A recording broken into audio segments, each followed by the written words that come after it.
I want to make $1 million. Why? Why do you want to make $1 million? Well, I don't know. It's just a nice number. You can't get excited and motivated just because it's a nice number. What is it actually going to do for me? How is it going to change my life? This is Brian. He just sold his marketing agency for a life-changing amount. After his first business crashed, leaving him with over $1 million in debt, he got back up and built an industry-leading marketing agency in the home improvement space. After years in business, doing millions in revenue, his business was a success, but the problem was he personally wasn't making enough until he made this one change that tripled his profit from the business. The feeling you get from having $1 million liquid is like, wow. I wanted to be a millionaire at 30. It took me until I was 50. Took me until I was 50. And I did it pretty quick once I really realized what was holding me back. Welcome to the Denny Bros Show, where us Denny brothers uncover what works for founders building businesses and navigating their entrepreneurial careers. We're setting out to interview the founders and the operators in the arena today so we can find the patterns and document the truth about what works. I'm John Denny. And I'm Ethan Denny. We're both co-founders of ConvertFlow, which helps marketers build funnels for any website without waiting on designers or developers. In this episode, we interview Brian Kaskavalciyan.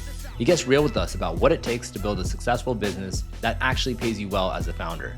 He shares his insights about breaking mental barriers that hold most founders back, building and selling a marketing agency for a life-changing amount, why you may not need to build a big business to have a successful outcome, and the investment strategies he's using after his exit to build and manage wealth. We also asked him everything we could about how founders can make their first million. Ready? Let's go. Awesome. Well, thank you so much for joining us here, Brian, and everyone else that's listening to the Denny Bros podcast. So today we've got Brian Kaskavalciyan on. He's a thought leader on marketing in the home improvement industry. His first business was a home improvement business, which he then scaled as a franchise. And then he started a second business. So this led him into this next business that he and his wife, Adi, built, which was a marketing agency, primarily serving the home improvement and contractor space. Is that right, Brian? That's right. That's right. And then you exited for a life-changing amount and had, a lot of financial freedom with that. You've got a beautiful family. You're an amazing mentor for us. And you're wonderful to hang out with. Really appreciate you joining us here, Brian. Thanks, guys. My pleasure. Always Welcome good to the to Denny be Bros with Show. you. Always good to be with the Denny Bros. Always good to hang out with Brian. Now you're the Denny Bros. I call you the Denny Boys, but now I gotta go to Bros. Brian, so did you know that you were one of our first website clients? No way. When we started an agency Did you guys 10 years do the ago. G4 site? The original We G4 did. site? The original G4 site, yeah. That website was really good. And, I looked at the site. It still has like some style hints there. Well, it's definitely changed a lot. Well, John, you know that Ethan is like, we just had this conversation. Was it yesterday? Ethan, we ran into each other, or 2 days ago.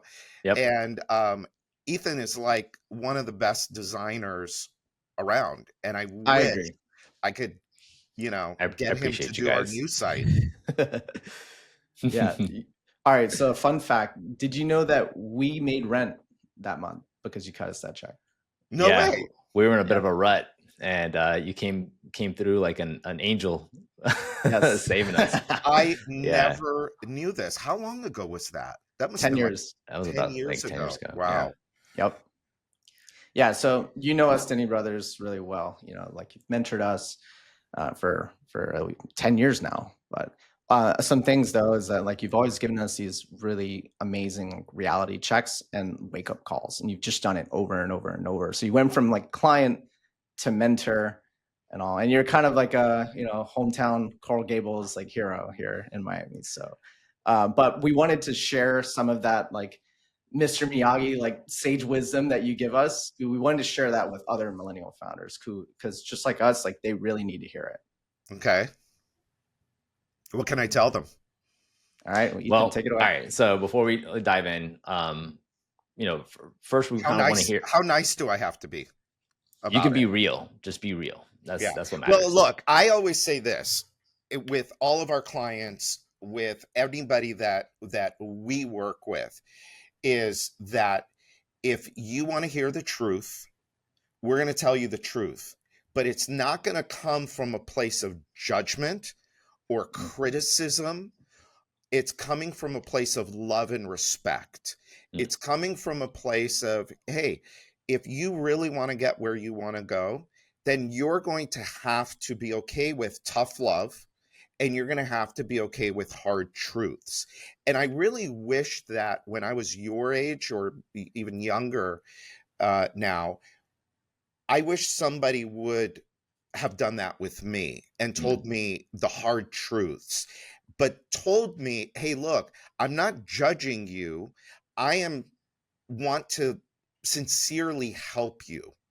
And so as long as we know that that's where it comes from, because I don't get any ego satisfaction out of it. I don't think you guys get any ego satisfaction of, telling somebody a hard truth. It's, hey, we all are here to get better and to Exactly. learn from each other and grow. And that's So, what this show is all about. That's what yeah, we're doing this for, is, we get to have these conversations with amazing people like you. And then, we get to change our actions and our execution because yeah, of that. But, I talk to a lot of other millennial founders, and I find that like they don't have those like mentor figures. So we want to capture that on camera and put it on YouTube, and, for the world to I have think that. I think that's awesome. Now, millennials are in their 20s. They are late 20s and early, I think all the way up to early 40s. Oh, okay. Really? Yeah. Yeah.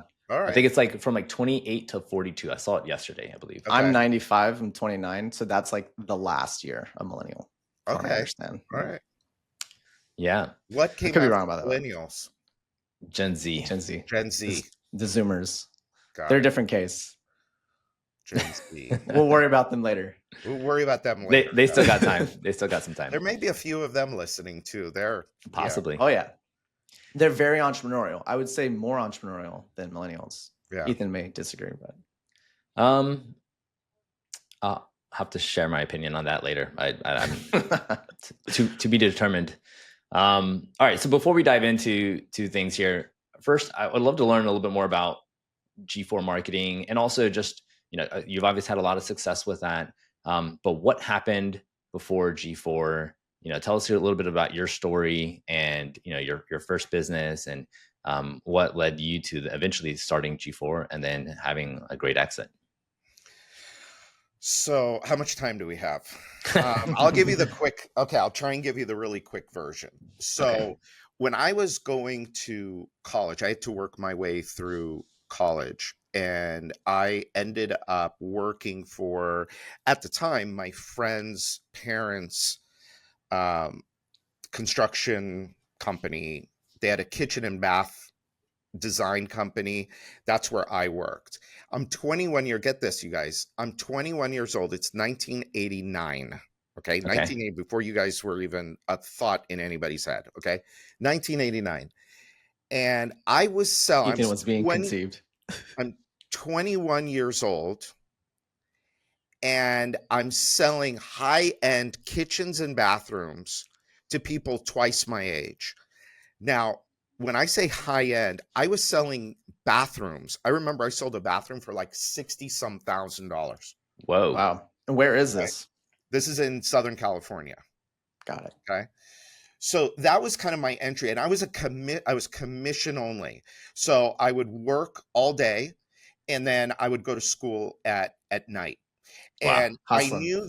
I knew that I wanted to be an entrepreneur. What I really knew is I wanted to be rich. And so I knew I had to go out on my own, and I really didn't have a lot of money. And so I ended up getting into a franchise. And from there, I won't go into all of the details, but I got into a franchise. They provide a business model, I provide the hustle. And so I did that, and then I added a complementary business to that, and I grew that. I'm like, by the time I'm 27, 28, 29, I was doing okay. I think that at 27 was when I passed the most money my father ever made. My parents are immigrants, middle class. They came to America, lived the American dream, became the American nightmare for a little while, but that's a whole nother story.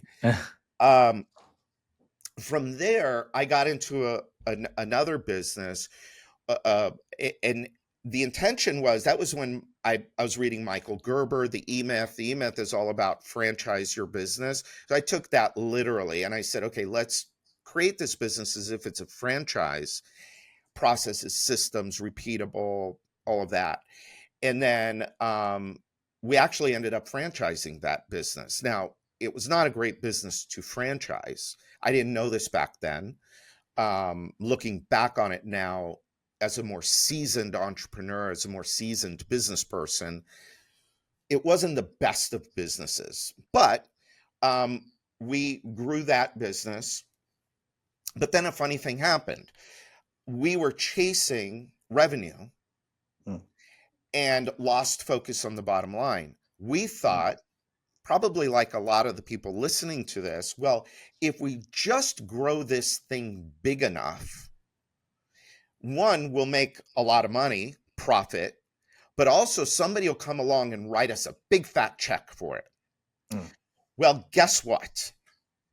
Neither one happened. It's a humbling experience. Yeah. So in the pursuit of revenue, I went into debt. So one of the things I tell people all the time is that if you cannot sustain your business and grow your business through its own internal cash flow, you're doing something wrong. Now, look, if you have to go out and get some debt because it's good debt and you're going to buy good assets with it, and you have a plan for how you're going to make that money back, great, more power to you. But in the field that I'm in, debt, horrible. It's bad. It means that your profit model is probably broken because you have to fund your losses with debt. Not What a would be good way. debt? Buying assets. So if you're buying a complementary business that's going to boost your cash flow, boost your valuation, great. If you're going to buy real estate, for your business, great. That's good debt. But if you're financing your losses, that's a recipe for disaster. And so that's what happened to me. I went over $1 million in debt, thinking that, well, it doesn't matter because we're going to sell the business for $100 million. Doesn't matter. I'll put some debt on. Well, guess what happens? Number one, you're personally guaranteeing all of that money. And number two, you blow through it really damn quick. And then you need more. It's like drugs. You need more. So when you Because say now you've got financing, interest payments. right. So when you say financing your losses, I'm assuming, funding, acquiring more customers, as well as like hiring individuals. Well, when I say funding your losses, I mean your profit model is broken. So you're doing whatever 100,000 in revenue a month, but you're spending 150,000 a month in revenue. You're spending 150,000. So you've got a $50,000 loss. So where's that going to come from? Right. Where should it come from? It should come from cash flow. That's if you the Holy want Grail. Not from debt. Yeah. you should be profitable so that you have money left over at the end of the month, so that if you want to invest in growth, it comes from your internal cash flow, ideally. Yeah, that makes sense. And so from there, now, mind you guys, I'm almost 40 years old, and we crashed and burned.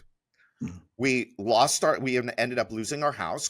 I had to drive. I actually, instead of getting my car repossessed, I drove it to the dealership and gave them the keys, which sucked. That's a very, very humbling experience.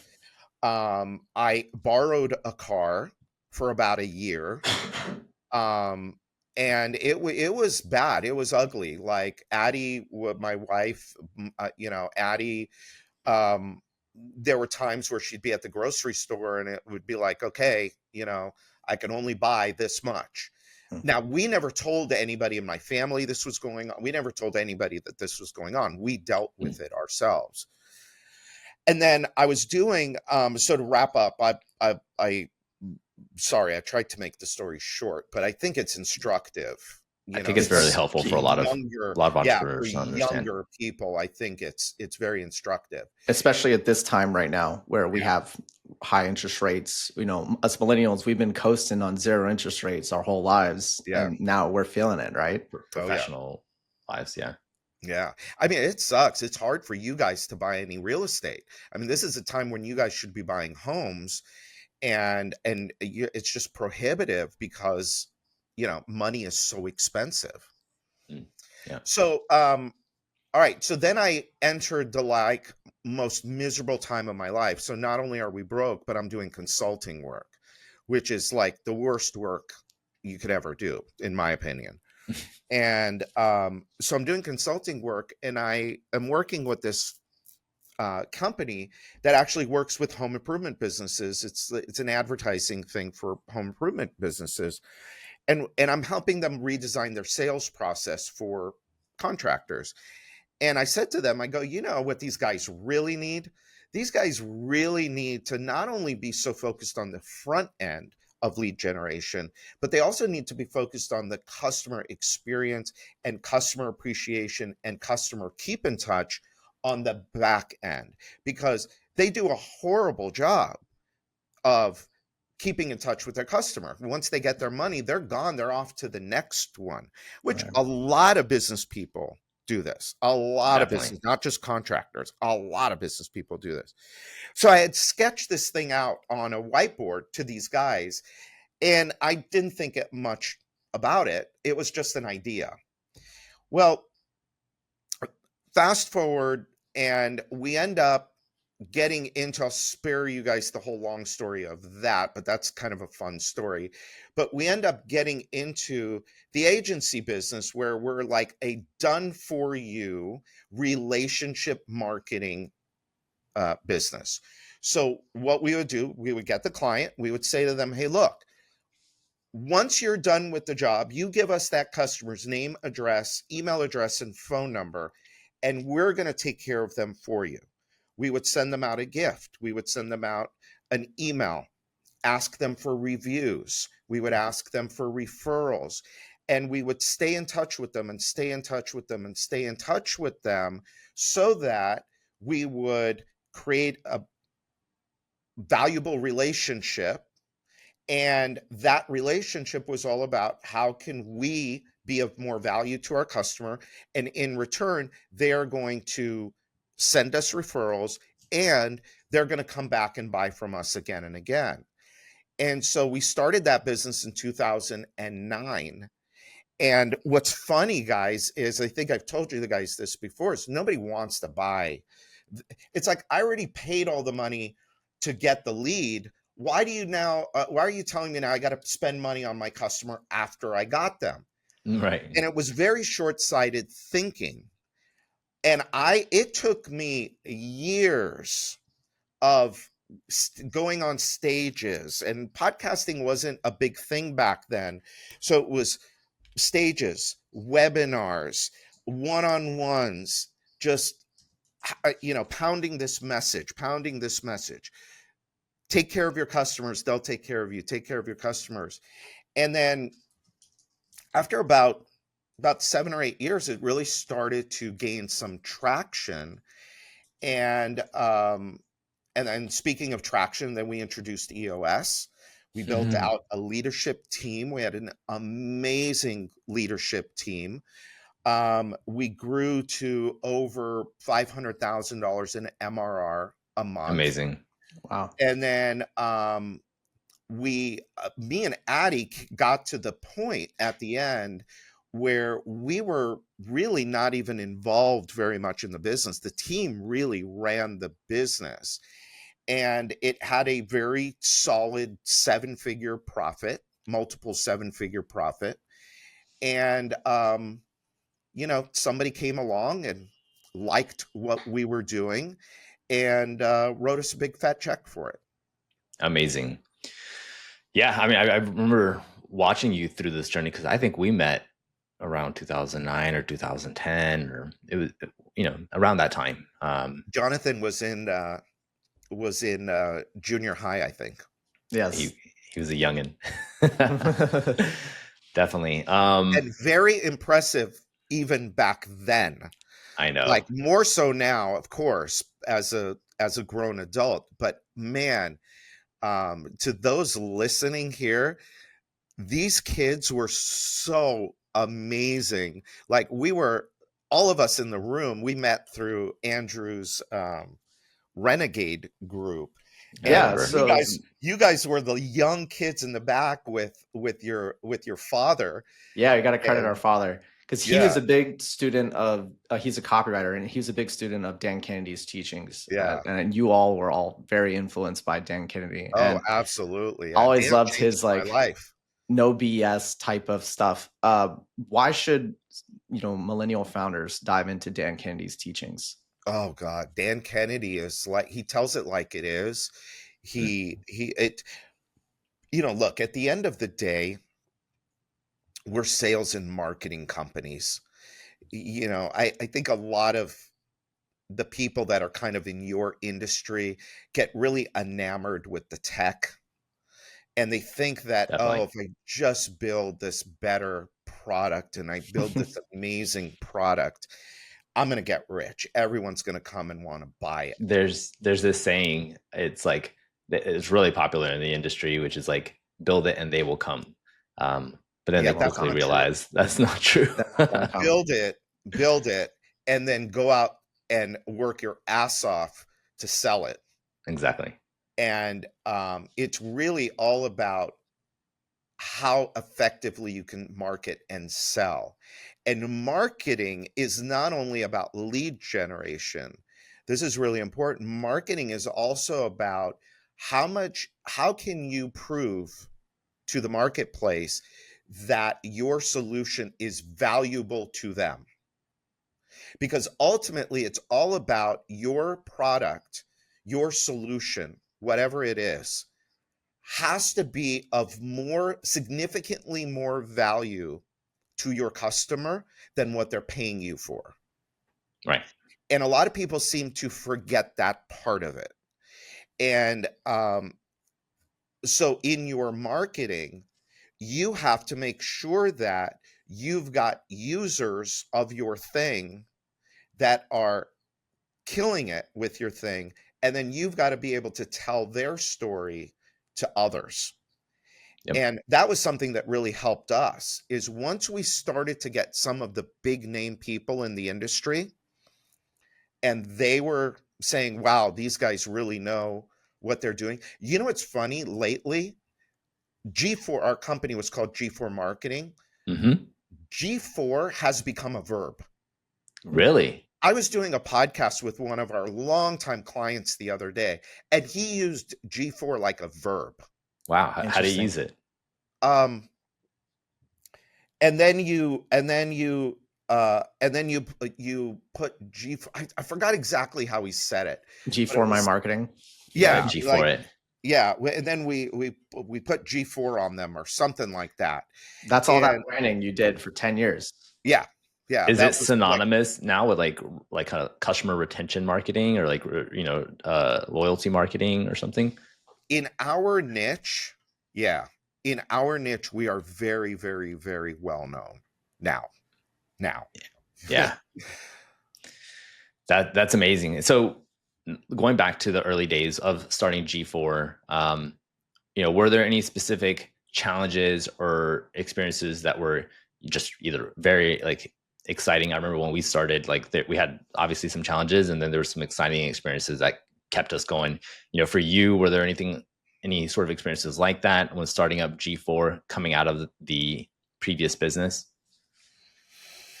I so when you're in the Dan Kennedy world, it's all about MRR. Now, Mm, way back, I mean, we're talking, 2000s. Yeah, there was MRR talk and all of that, but it was really kind of like the holy grail. It wasn't as prevalent as it is now. Right. And when me and Addie started thinking about the business we wanted something where people would pay us we would sell them once and they would pay us every month, and they would pay us ahead, not behind, no receivables. Nice. And so when we started in like May in our bedroom. We ended up moving here to Miami in August because we were losing the house and we needed somewhere to live. And so anyway, that's a whole nother story. So you moved to Miami in 2009? In August of 2009. Yeah. Okay. So we started in like May or June and we moved in August. Cool. In December, we were with her family in Puerto Rico for Christmas. And I remember there was a hotel right across the street from where her grandparents lived. And I remember there was a Starbucks in there, and I went there and I got a coffee and I sat out in the little lobby part there. And I remember thinking, we have $9,000 a month in recurring revenue. And I just was like, I didn't know what to do. I was beside myself I was so happy. Like, wow, it actually worked. Yeah. We had like 30 clients and they were paying us $300 a month. And it was like, it was the most amazing thing ever. Yeah. And so that was something that was kind of like, it was exciting. The recurring revenue definitely solves all kinds of cash flow issues. Oh God. Yeah. So it's definitely why it's become the holy grail for so many businesses. Yeah. It's a great business model. Yeah. Yeah. So that was a big one. That was exciting. I think that, going to events and getting good at stage work for me was exciting because it was such an important part of it at least with our niche in our industry. Getting some of these big players to hire us was really exciting. Like, I remember when it started to happen, and some of these guys were really kind of influential in the industry. People knew them, and so if you had that client, it opened so many doors. I remember there was this one guy who's still a great friend of mine. I sent out the sales letter, and it was a really good sales letter. Yeah, Dan Kennedy style. Yeah. I learned how to write copy. I was a horrible student.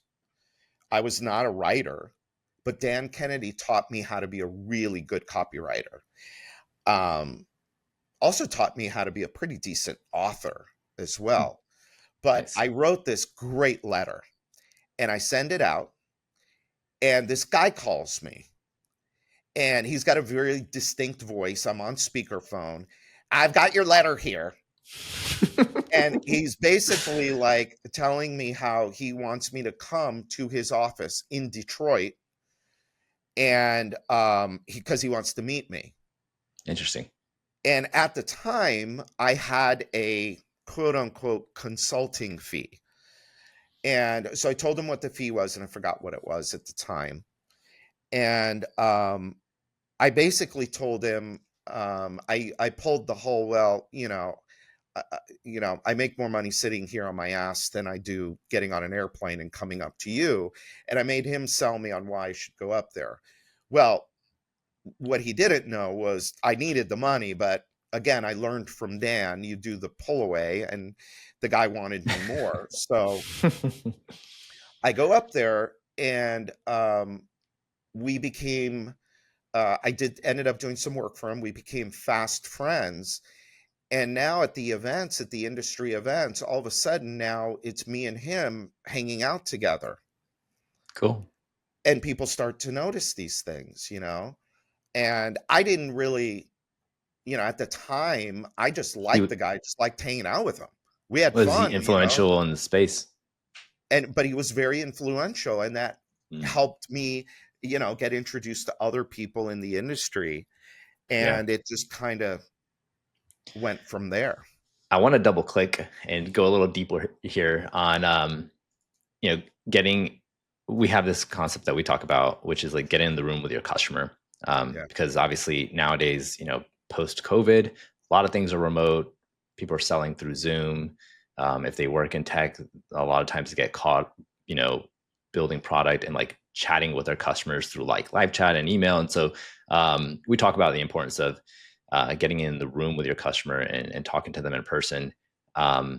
Having experienced, selling in person, selling on stage, doing all these conferences, because you host conferences, you host big events, and Yeah. you've also, spoken at many of them. Um, in comparison to like, closing customers online, which you've also done as well through webinars and through all kinds of means. Yeah, the Like, majority of them. yeah. So what would you say, like, if we could take some learnings or, share some insights here on why it's so important to get in the room with your customers, and talk with them in person. What sort of like valuable insights does that provide that like maybe closing on Zoom or just doing webinars or on the phone may not provide? Well, look, when you have relationships, like real relationships with your customer, yeah, you can develop this, through Zoom. But how much more powerful is this because the three of us know each other well, Right. because we have been together physically. Right. It's different. It's different. When I meet people via Zoom, and of course nowadays, because our clients are all over the country and in Canada, and so we we have to, I mean, we got to do sales calls through Zoom. We have to do webinars and all of that. But the industry events or road shows or just getting out and going and shaking hands with your customers and being in a room, there is nothing that is as good as that when it comes to developing good relationships. Now, the other thing too to keep in mind is marketing. Remember, you can build the best product, but if you can't sell it, then you're nowhere if people Right. don't want to buy it. And so by going out and meeting with your customers, with your clients, and learning from them, how are you using my product? What impact is it having on your business? What other problems do you have in your business? See, I think one of the things that made our company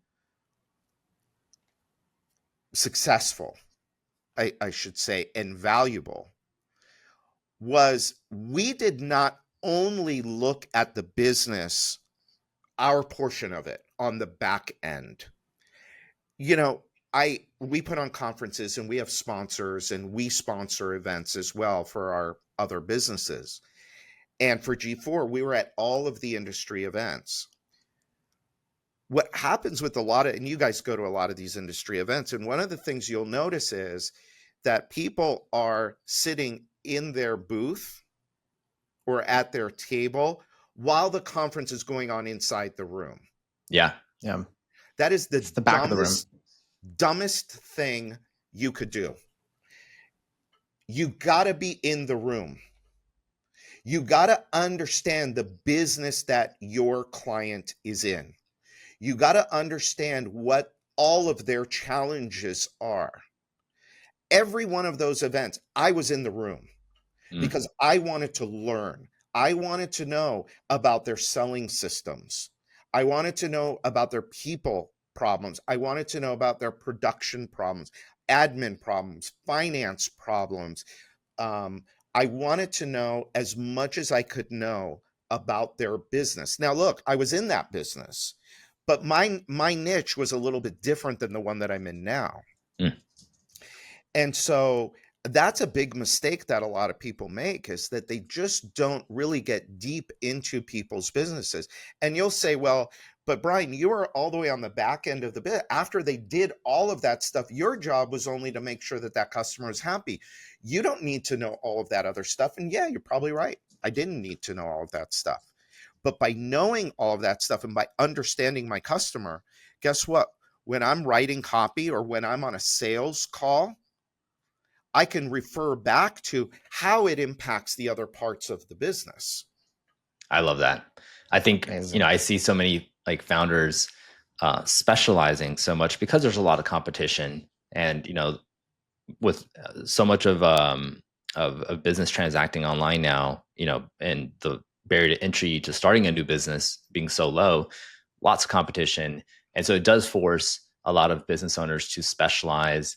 But I think in doing that, if they don't really like understand their customer well, then they get caught focusing on like tactical solutions rather than like strategic solutions, which Holistic solutions. yeah, when you understand the customer's business really well, then you're able to provide that. Yeah. That's an Well, amazing point. well, and also you get so caught up in your own product. A Definitely. lot of founders, I think, not only in your space, I just think in general, a lot of founders of companies hide behind whatever they're good at. Of The course. keyboard. So like and they'll hide behind their computers, and they'll just, let me just make the product better and then my business will get better. Maybe not. But most of us aren't creating iPhones. Most of us are solving a problem, a business problem for people. And so hiding behind what you do is like the worst thing. And it's one of the hardest things to break people out of. I mean, think about like a dentist. Let's just use a dentist as an example. The worst thing a dentist can do if they want to really build a business is actually work on teeth. It's the worst thing they can do, because that's not setting up a marketing system. That's not setting up a selling system. That's not setting up people to deliver the service while I go out and I build my company, while I go out and I get more clients. I figure out ways to be more valuable so I can charge premium prices. How do I surround myself with the best people? How do I bring the best, leadership into my business so that I am not the one that's doing all of the work? But if you're Exactly. behind a chair drilling teeth all day, Yeah. how do you do all of the important stuff? And so that's why most business owners just make a living. They don't get rich. They just make a living. Now, some of them make a really good living, like a dentist can make a really good living, but you're standing up drilling teeth all day. Yeah. And it's the same thing with you guys, it's like sitting behind a computer monitor all day, coding. So I definitely want to. It's the same thing. I think this is going to be an important transition here to like the next part of what we wanted to talk about. But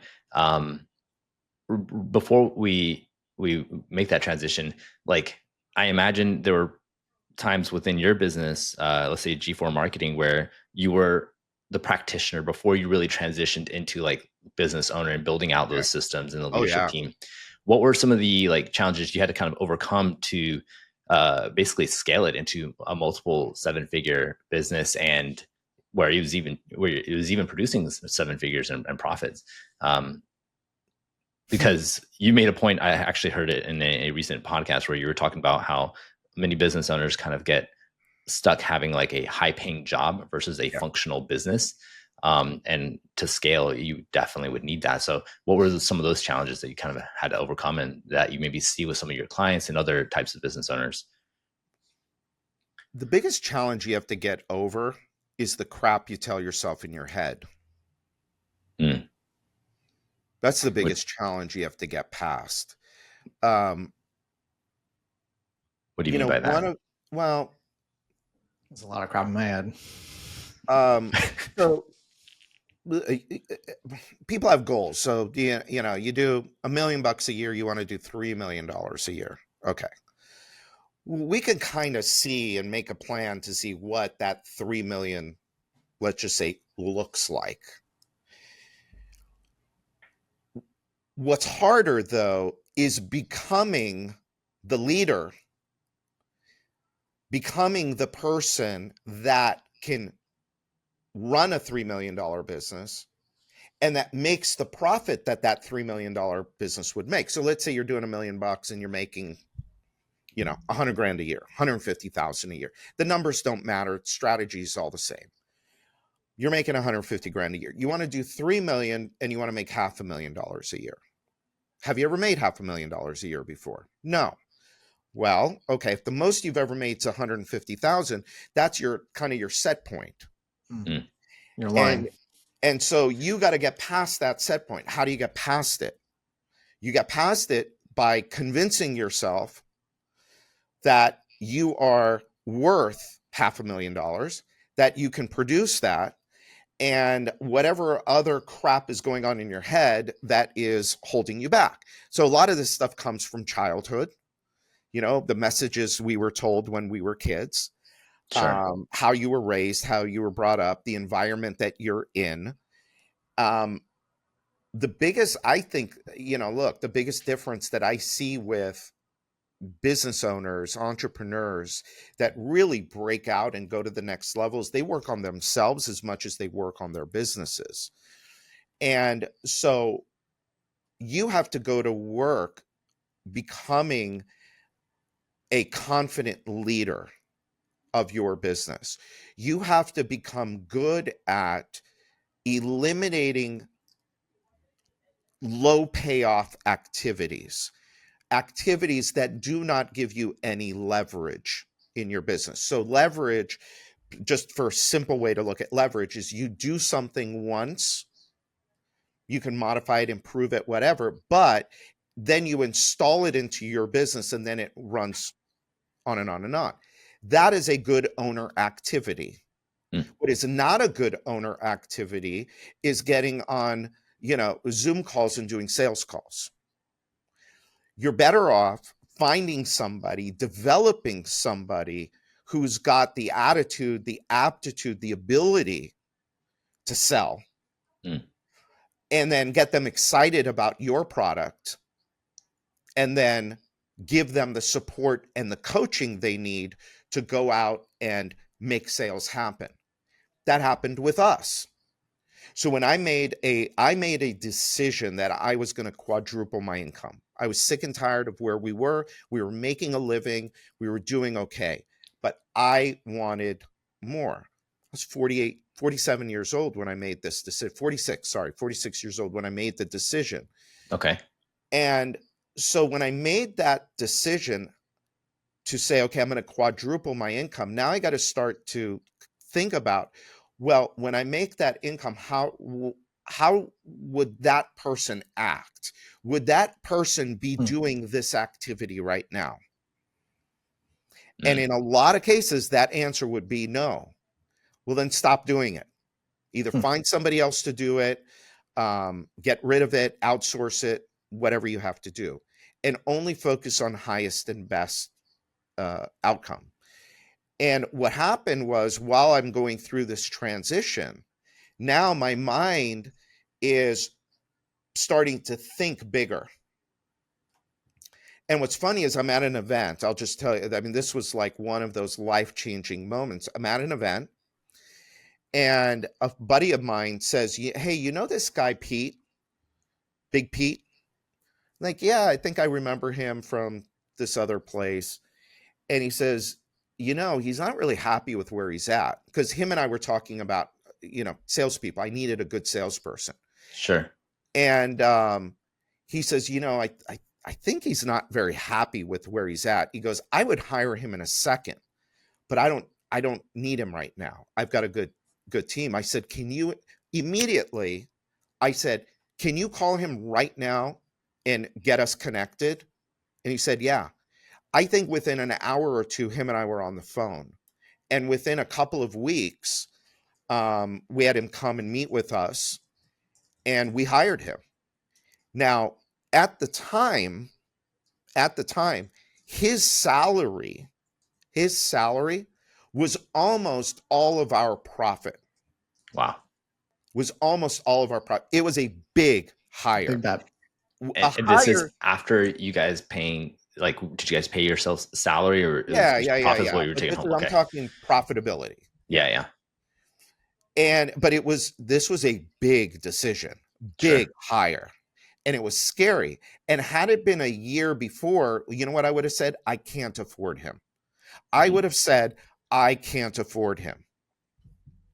By the time it came around, by the time that opportunity now came around, I was like, I can't afford not to hire him. Mm. Within 3 months, he more than paid for himself. Hmm. And we were off to the races. This That made was a huge, and then he brought somebody else on. So awesome. now my monthly nut for salespeople, for 2 salespeople, was more than the profit I had made the entire year before. But were you able to cover it? Were they generating plenty of revenue? Within 3 months, Amazing. So within what 90 days. changed? And then I Did you changed. change pricing? Like, I okay. changed. See, everybody wants to look at, well, what external factor changed? How did you all of a sudden get lucky? Mm. I didn't get lucky. I worked on myself. I worked hard on myself. I figured out how much money I want to make. I didn't have, see, we've all, 3 of us have talked about this, right? Yeah, definitely. I've asked you guys, how much money do you want to make? Yeah. And don't just throw me a number. Go figure it out. Go figure out the house you want to live in, the cars you want to drive, the way you want to live. Okay. Ethan, you and I talked the other Recently. day. You said, Yeah. I want to do more of, remember the thing you told me you want to do more of? Traveling, Okay. to different countries and things like that. Right. So figure out how much that's going to cost you in time and money.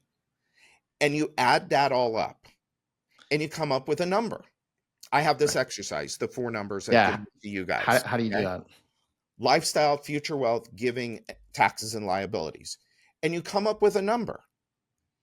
And for me, like when I was young, when I was your age, it was like, well, I want to make this much money. I want to make $1 million. Why? Why do you want to make $1 million? Well, I don't know. It's just a nice number. You can't get excited and motivated just because it's a nice number. What is it actually going to do for me? How is it going to change my life? That's something I can get behind. That's something that I can get motivated by. And so that's the work that I did, is I figured out, how am I going to spend that money? How is that going to make a difference in my life? Where are we going to live? What are we going to drive? How are we going to travel? How much money am I going to be able to put away towards my financial freedom number? Yeah. When I did that and I had the number and I knew how I was going to spend it, now it was a matter of convincing myself that it was going to happen. So how did you do that? Because I mean, I think you said there's a lot of work that you did on yourself. A lot. And I think that there's, for money psychology for everyone is kind of a tough thing, especially like if they came from, let's say, families where they didn't have a lot of money. So like, what kind of like, taboo. what kind of like limiting beliefs that you had to break through? Were there, or what were some of those things that you had to work on to have those breakthroughs for yourself? We all have the programming that's going on in our heads. And it's the same crap generally over and over and over again, day after day, week after week, year after year. And what you've got to determine is what is serving you and what is not serving you. And so, look, everybody's different, but you got to look at, what were the messages you got as a child? What were your parents like? What was the environment you were in? Who are the people you're hanging around now? You're the average of the 5 people you hang around the most. So tell me the 5 people you're hanging around with, and I'll tell you about how much money you're making and how much money you have in your bank account. So true. And so what you've got to do is you've got to go to work on yourself. So how do you do that? I made a list of like 14 different things that I did. Now, look, for me, it was harder. And I think I'm like most people. I have friends now that for them, it came a lot easier. That guy that I was telling you about that was, kind of influential. And that guy never had money issues. He was never afraid. He started making money like right away, but he's more exception. Mm. Most people, I think, are like me, where it's tough, it's hard. It's like you're battling against demons, Mm. and you got to go to war with the demons. And I know that this is way beyond, I think, where you thought this conversation might This is go. actually where we wanted it Oh, to okay. get to, because this is the stuff that I think everyone, Needs a to lot hear. of founders Yeah. struggle with. Yeah. Definitely. If you don't get this stuff right, it becomes infinitely harder to achieve whatever it is you want to achieve. And so, look, I did therapy. I did stuff like Landmark, Landmark education. I read a lot, listened to books and podcasts and speakers, and I went to seminars. But really, at the end of the day, it's about what you tell yourself and how you reprogram your thinking. And the way to do that is through repetition and emotion. So if you are, so a lot of people will say, like do affirmations. I am a millionaire. I am a millionaire. I am a millionaire. I'm a millionaire. Well, when you say that to yourself, guess what is also going on in the back of your mind is all of that past programming is saying, no, you're not. Mm. No, you're not. What do you mean Your you're full of subconscious shit? is skeptical. No, the subconscious is telling you you're full of shit. Mm. It's not Right. skeptical. It's telling you, not only is it telling you you're full of shit, but it's telling you, whoa, whoa, whoa, buddy. We're happy here, aren't we? We're safe here. We understand this. What's known. We understand the stress of barely making our rent every month, but it works. We make it happen. We understand the stress of, oh, my car broke down again. We understand this. It's okay. It's safe here. But to go to that level, whoa, wait a minute, that's scary. So when you tell yourself, I'm a millionaire, I'm great, I'm this, I'm that, your subconscious is going to tell you, no, you're not. You're full of shit. So there's like a conscious standard, and then there's a subconscious standard. Yeah, You have to the raise the subconscious subconscious standard. Yeah, that's a great, John, that's a great way to put it. Yeah, you have to raise the subconscious standard. You have to raise what the subconscious now believes is safe and normal. Yeah. Look, How do you do that? everything you do is you have to go to the next level of normal. So you mentioned being around the right people, listening obviously to the right content, learning the right things, but Yeah. Is there anything else? Or is it really just doing that work? Yeah, it's that, it's, one of the things that I did, I think I've shared this with you guys, is the happy and grateful exercise. So I learned this from a guy named Bob Proctor, but I put my own spin on it.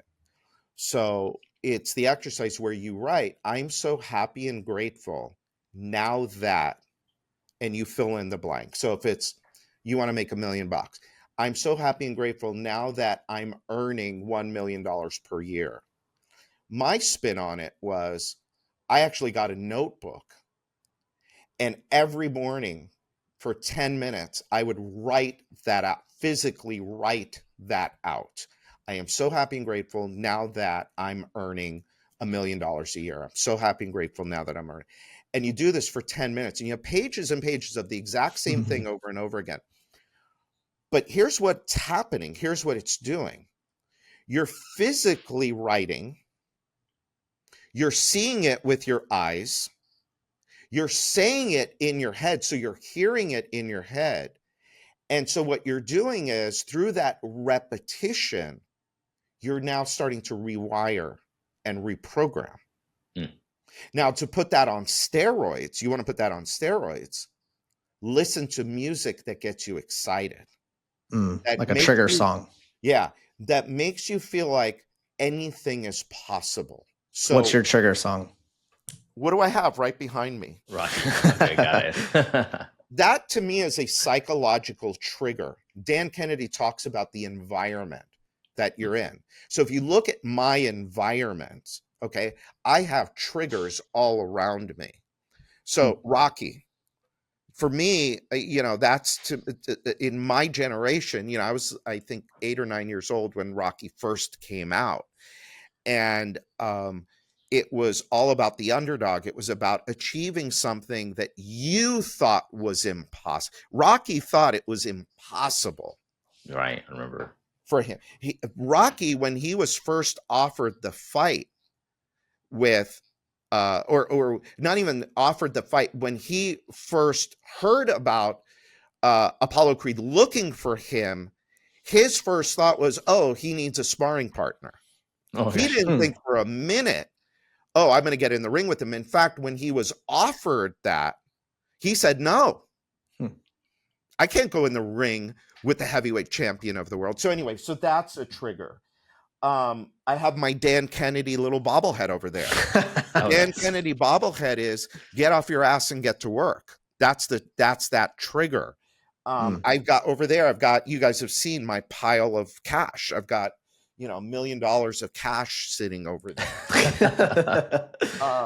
I've got Yoda over there. So it's about, it's all about reframing and rewiring that thinking that is not serving you. So if you want to become a millionaire, you have to become a millionaire here first. Jim Rohn said it best. He said, become a millionaire not for the $1 million, but for what it will make of you to achieve it. The money is great, but what it makes you. When I first had $1 million in the bank, it was before we sold the company. It was way before we sold the company. We were already multimillionaires when we sold the company. The feeling you get from having $1 million liquid is like, wow. I wanted to be a millionaire at 30. It took me until I was 50. Took me until I was 50. And I did it pretty quick once I really realized what was holding me back. And when I really committed to doing, sitting for 10 minutes a day, writing in a notebook, I'm so happy and grateful. That's not easy. Most business owners, what it'll say is, well, that's crazy. I got to go. Their head will tell them, get to work, go to your desk, go do work.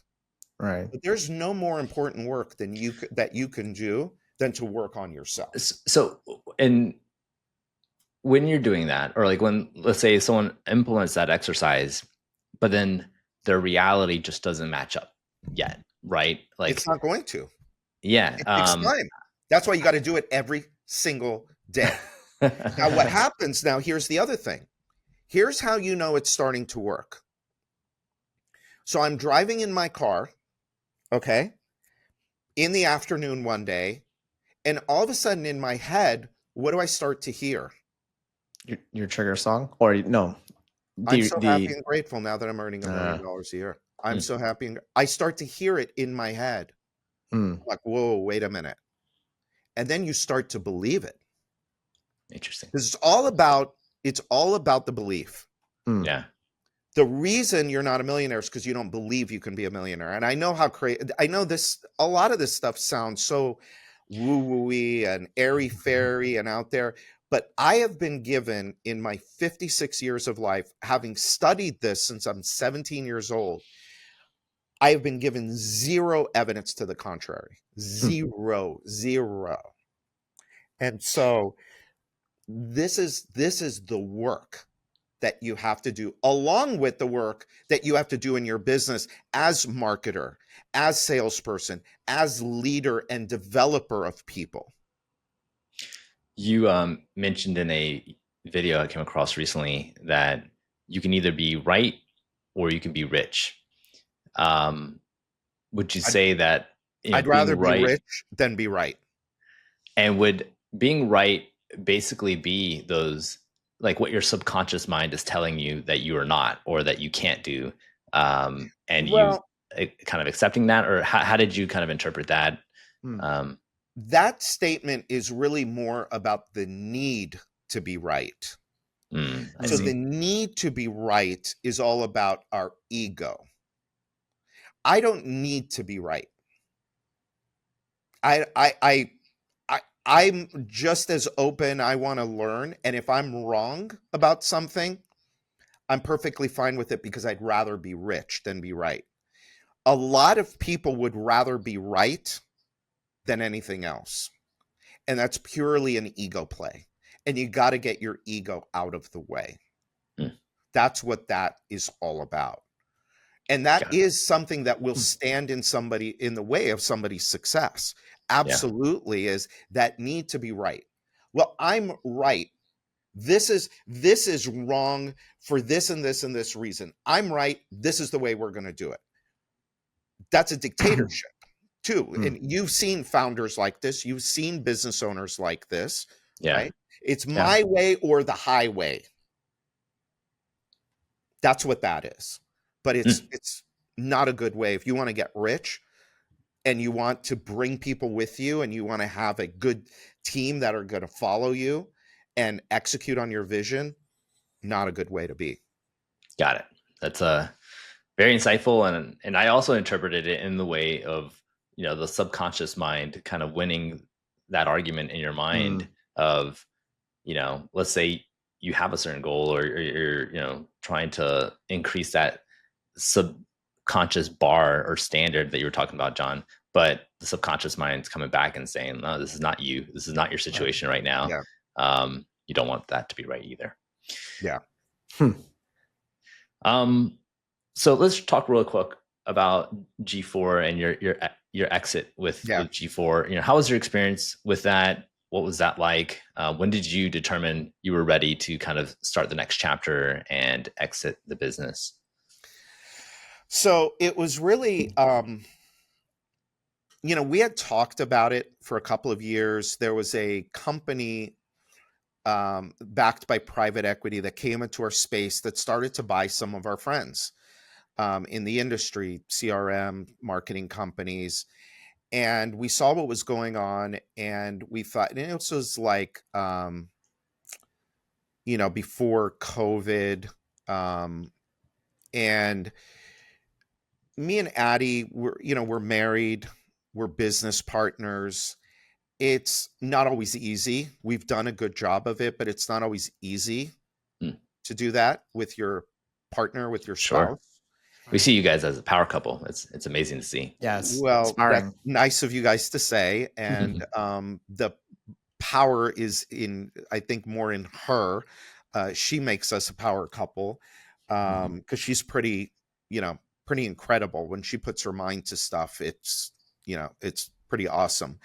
But we were getting tired, and we were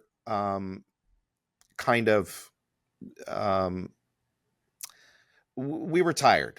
You know, I should just say that. And we're having some issues with, you know, the direction of the business and what she wanted to do. And so we started to get open to the idea of selling. And there was one point, actually, there was one time, short-lived, where I was just like, well, let's just sell it. And I put out a number that was really like a lot smaller than what we got. And we determined that that was not going to be a good idea. Thank God.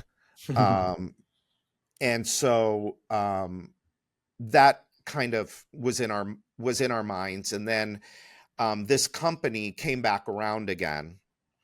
And the second time they came around, I'm like, you know what? I'm going to work with a banker. I'm going to let them deal with it, an investment banker. I'm going to let them deal with them and only pull me in because I didn't know.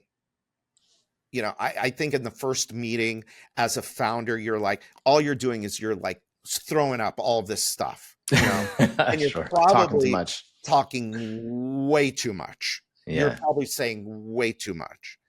So I realized that the first go around with these people, and I said, you know, I'm not going to do this. So we hired a banker, and this guy, amazing. This guy was just awesome.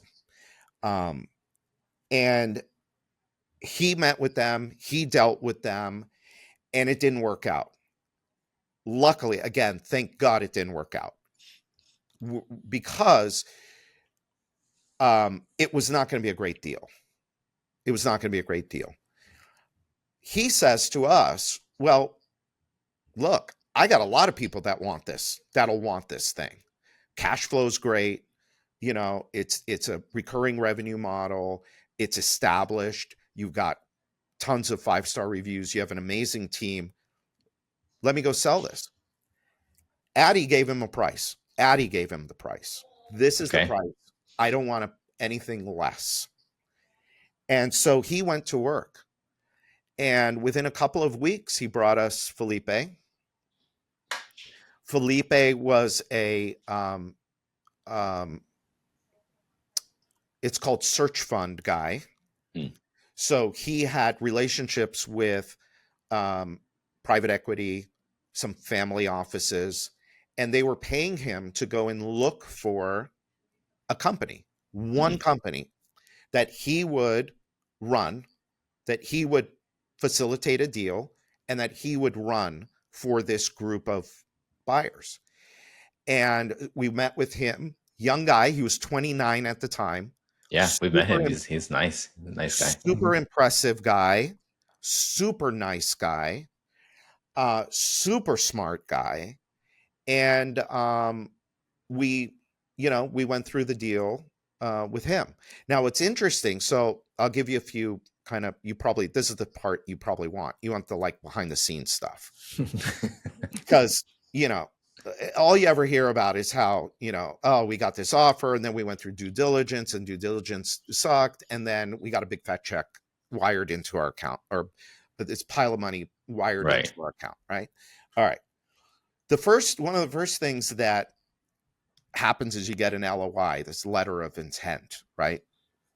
And then that gets you, once you agree on those terms, then you go into due diligence. Michael, the first thing he told us, the guy we work with, Michael Johnson, he says he had this mantra: keep selling until the wire clears. Keep selling until the wire clears. Now, with our timing, we were going to hit the holidays.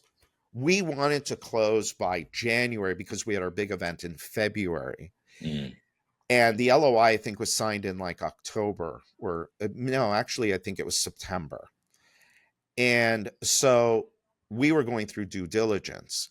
So the first round of due diligence is the investor group asking you a bunch of questions and giving you spreadsheets. Like Michael said, they're going to want to see everything you've ever signed.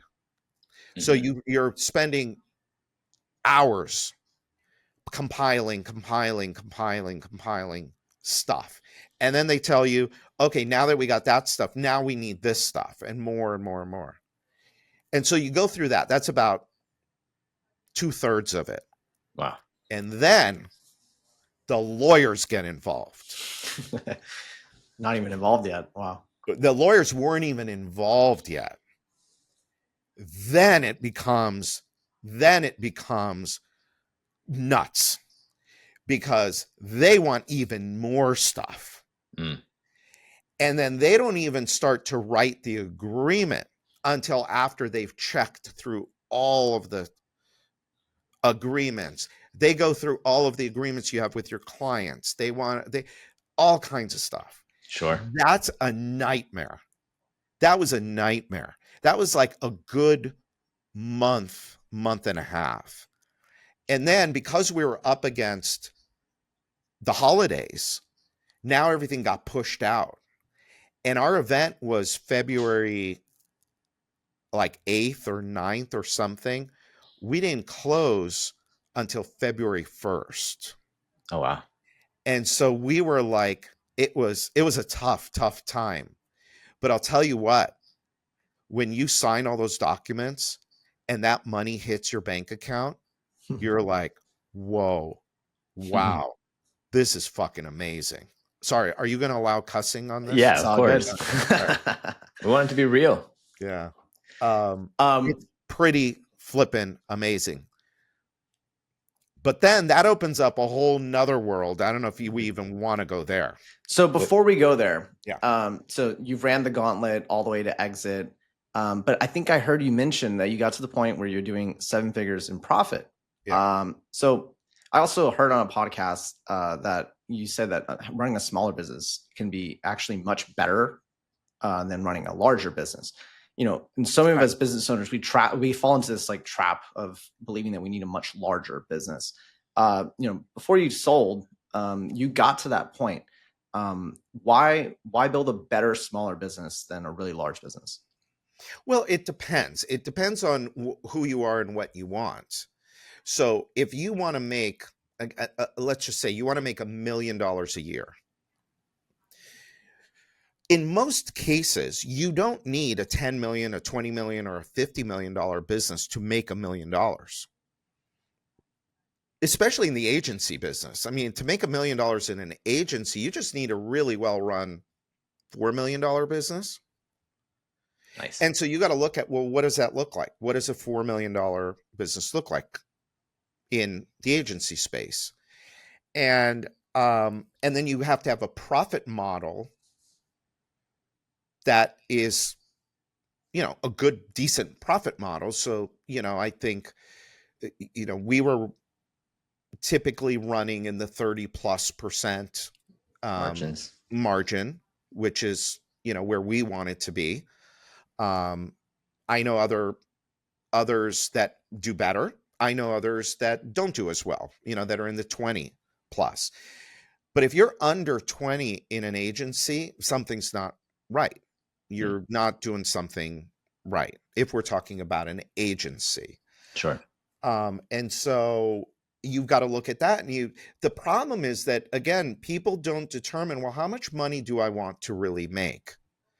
They say that, well, I want a $10 million business. And then, see, my space is a little bit different because in our space, nobody's making 30%. And it just doesn't happen. If you're doing really, really good, you're in the low 20s, but that's unicorn. I mean, there's very few companies in our niche that are doing the low 20s. And so the majority of them are under 10%. And so I always say to them, look, they want a 10 million. Well, why do you want a $10 million business? And then they'll say, well, because it's a nice round number, blah, blah, blah, blah. And I'll say, well, how much money do you want to make? And they'll say $500,000. And I said, well, you don't need a $10 million business to make $500,000. You need a really well-run $3.5 million, $3.5 million business. So why do you want a $10 million business? Why do you want to put yourself out there? Why do you want to go through all the headaches, the liabilities, the risk, the sleepless nights, the stress to build a $10 million business at a 5% net? I think that's such an important thing for entrepreneurs, founders to consider, because like we have a lot of friends who they want to build really big businesses, and you know, they're thinking in terms of top line, and they're thinking of the massive team they need to build and how they need to recruit all the top 8 players and compete with big companies for those 8 players. And they're the mountain climbers. So Brian, you'd mentioned this, the different types of founders. I think it was mountain climbers. They're going for the accolades, you know, they're going for the big numbers, the press. Then there's the freedom fighters, which I think is more of our kind of realm that we like to operate in. And then there's, I think it was like the craftsman or something like that. Yeah. Yeah. And so, you know, you have these people who, if they do have the opportunity to raise money, you know, they raise money and, you know, they burn themselves out sometimes, you know, building the organization, growing top line revenue, and then not getting paid much at the end of the day. And then if they're hoping that there'll be some big exit at the end, but they might have sold so much equity that they don't really make much money, and they kind of wasted a whole decade maybe of their life without any sort of meaningful return financially, you know, for all that time invested. So yeah, this point that you're making of like, but that's what happened to me. My entire 30s was what you just described. I think, you know, yeah, it's really important for other founders to hear this as early as possible, I think, in their journey, because it can save you so much time. And like you're saying, hassle. And why do you want to build this complex business that, you think needs to generate this much in revenue, when really, if you find out how much you want to make personally, if you Yeah. start there, then you may only need a certain amount of revenue, which may not be Well, as much as you expected. well, look, we were talking about financial freedom before we started the recording. Well, Right. what's financial freedom? So people, when we go into business, it's really, most of the reasons will, if you ask enough questions, it's going to come down to I want some level of freedom for something, freedom, Right. time, money, relationship. And so how much will it cost you to live your ideal life? And so let's just say it's 500,000. So if you made if you had $500,000 a year coming in, you could live the rest of your days however the hell you wanted to live the rest of your days. Okay. So in order to have $500,000 coming in passively, there's a number of different ways you can do it. Obviously, you can go invest in real estate, but there's this rule, the rule of 4%.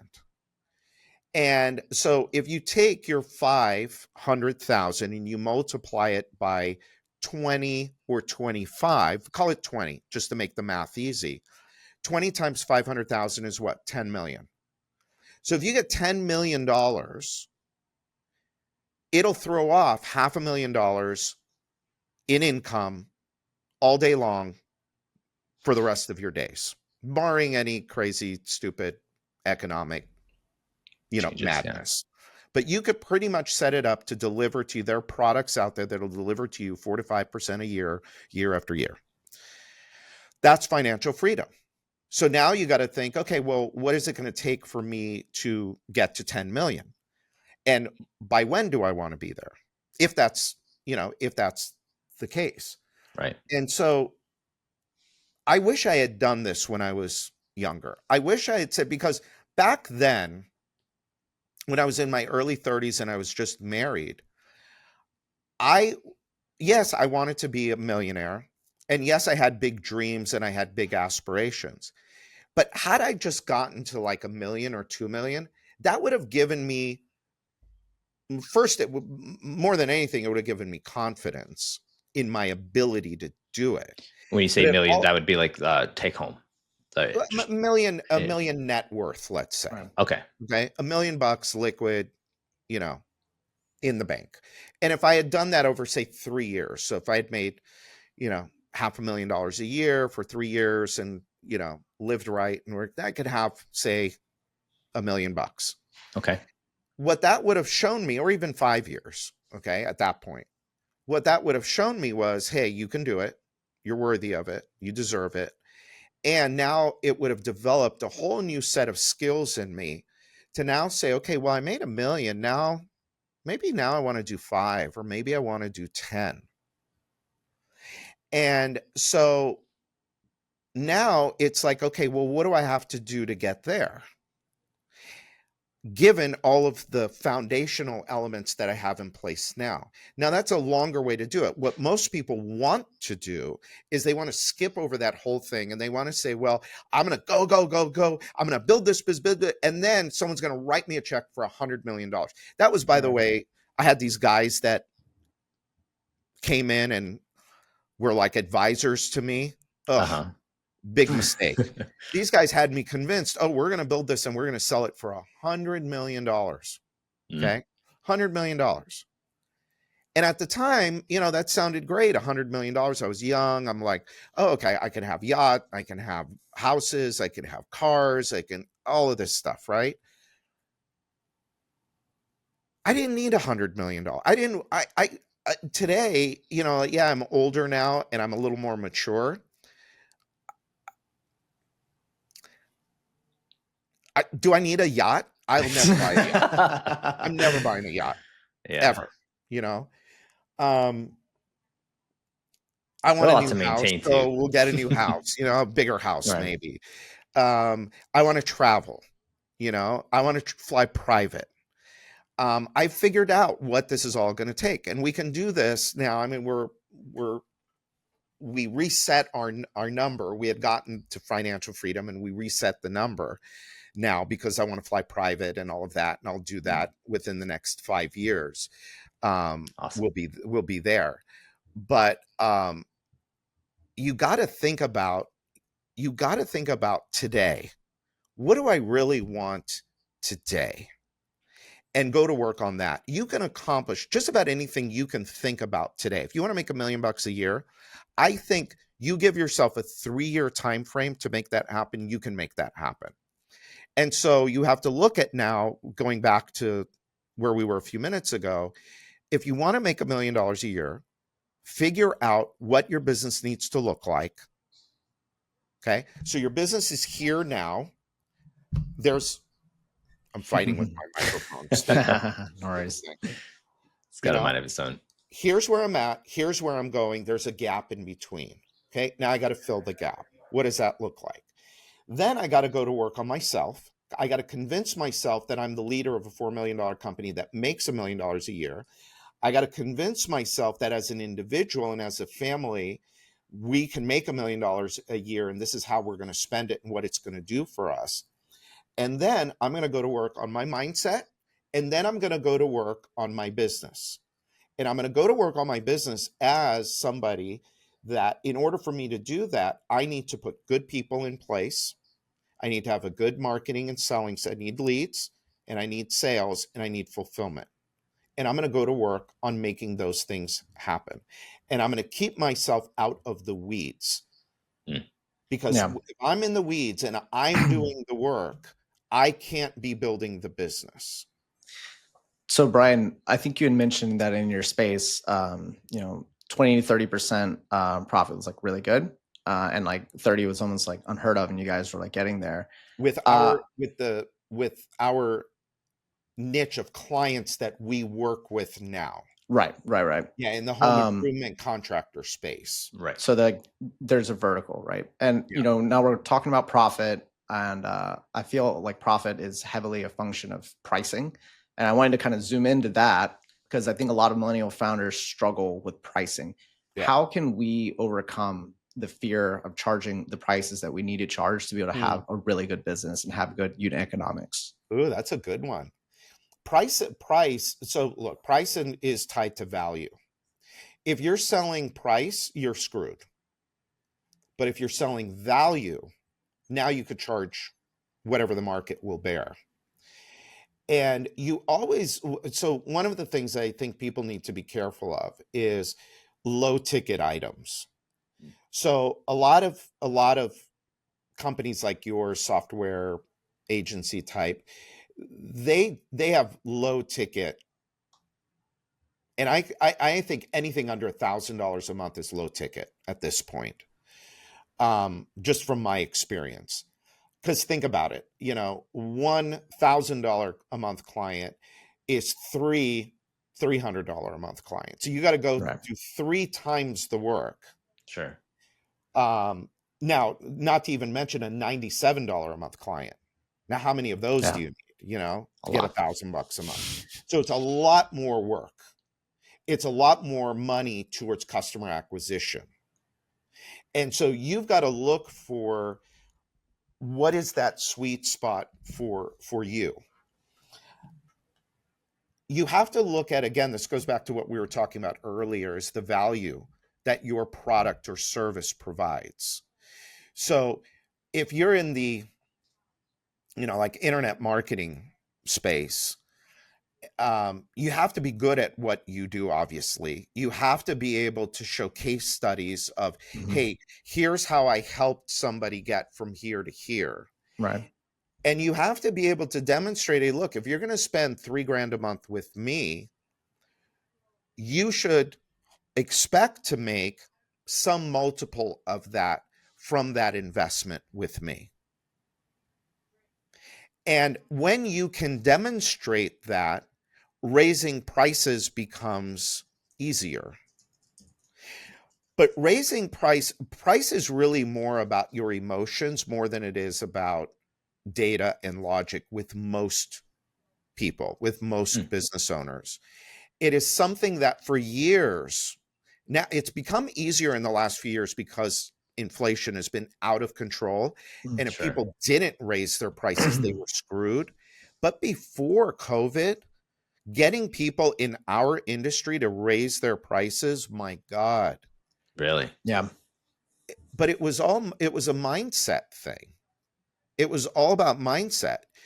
I've got, I know people in the industry that sell a window, let's say, for $3,000 an opening, a replacement window, $3,000 to replace one window.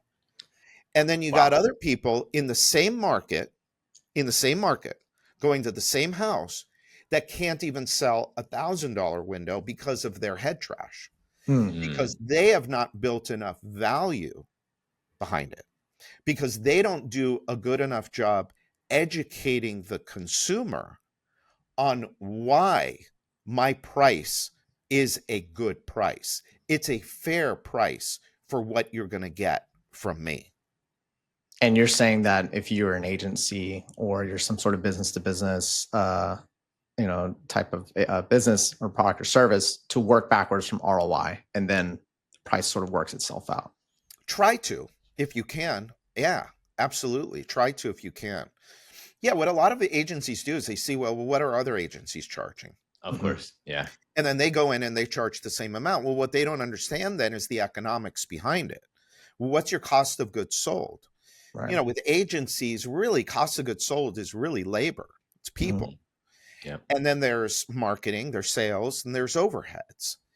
And so if you don't understand what their structure is, what their marketing structure is, what their selling structure is, what their overhead structure is, what their labor structure is, how is it smart for you to charge the same amount they do? You have to understand what it is for you to deliver that service.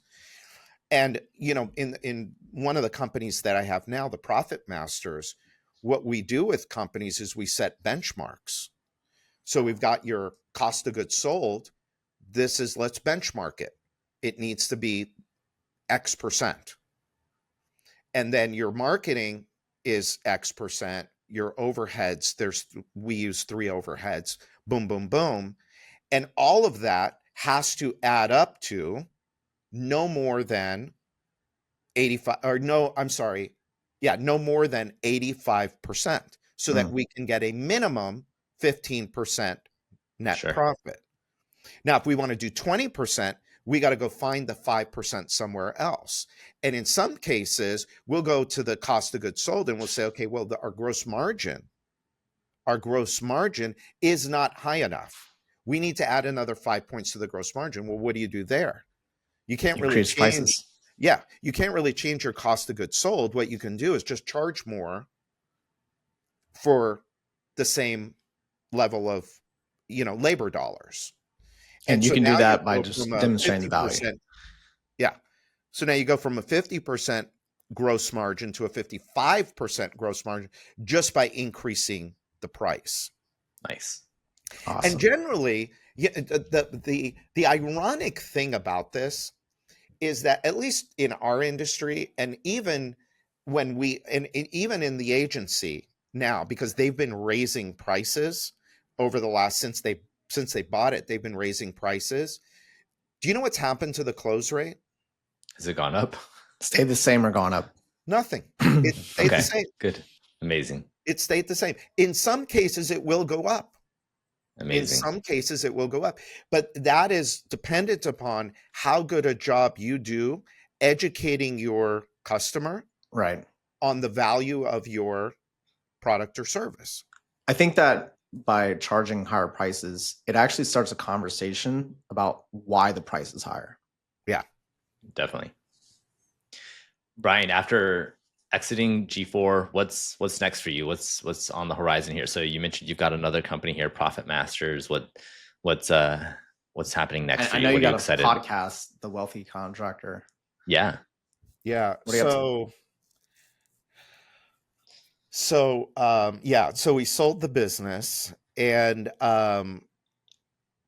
because of my drive, I'm going to use that one first, and because of my head trash, I in my infinite wisdom, decided that we are going to go start 2 new companies. All Not right. 1, but 2. Simultaneously. Now, my business partner did not want to do this at all. Did not. And we had heated battles over it. And as always, she was right. Starting 2 things was probably not the best move. Do they dovetail?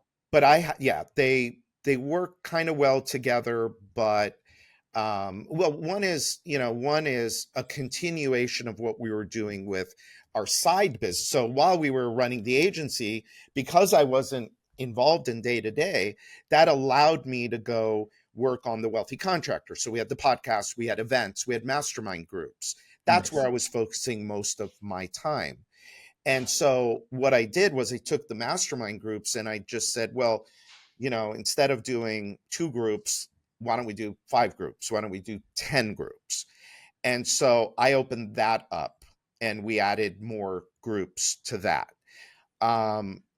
Then we started this financial,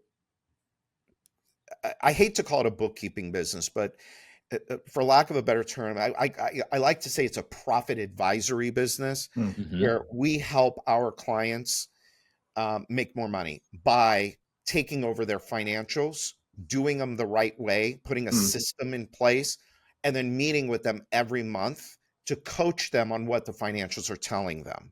So it's like a fractional CFO service? It includes bookkeeping, it includes fractional CFO, and it includes a proprietary finance system underneath the whole thing. And that thing has taken off. I mean, like really taken off. Awesome. And I think that that's going to be even bigger than G4. I could see how. I mean, that's an expense that I think a lot of, for example, bookkeeping and accounting, that a lot of people feel a lot of pain around because they don't get the, advice on how to grow, right? I see it as an expense. Like I don't see it as an investment. Like flipping that is like a massive value add. Well, and unfortunately too, most business owners don't understand a P&L and a balance sheet. Right. And it's not their fault. Nobody taught them to. So what does everybody do? They go into QuickBooks, they start a new company and say, okay, I'm going to go to QuickBooks. And they open up a QuickBooks account and then they start putting crap into the QuickBooks account.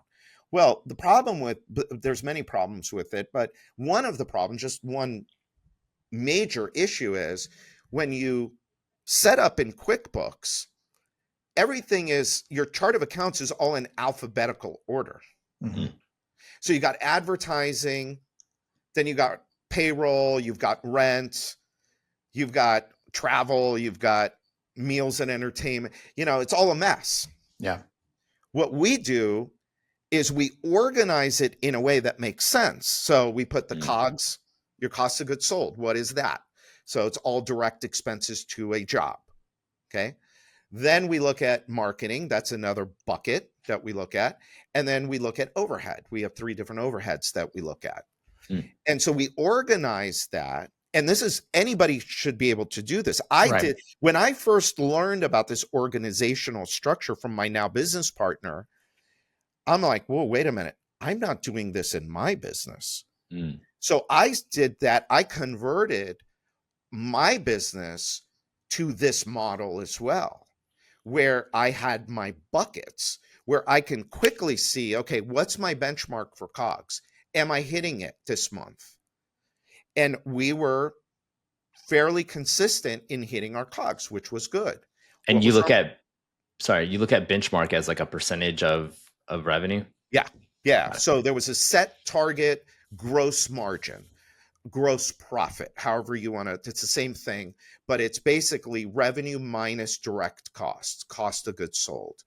And then that gives you your gross profit. And then from your gross profit, now you pay for your marketing and you pay all your overheads. And so, and then you have your profit left. You have to be able, as a business owner, you have to be able to read a financial statement, understand what that financial statement is telling you, and then be able to make the decisions that the financial statement is telling you need to make. Right. So if your profit number is not what it needs to be, where are you off on your benchmark? Because you've benchmarked it, let's just say you're going for a 20% net.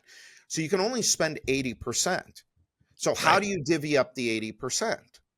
Okay, so we'll spend 10% on marketing. Okay, we'll spend 40% on cost of goods sold. We'll spend 10% on sales expense. I'm just making stuff up. So now we're at 60%. Now, if you want to do,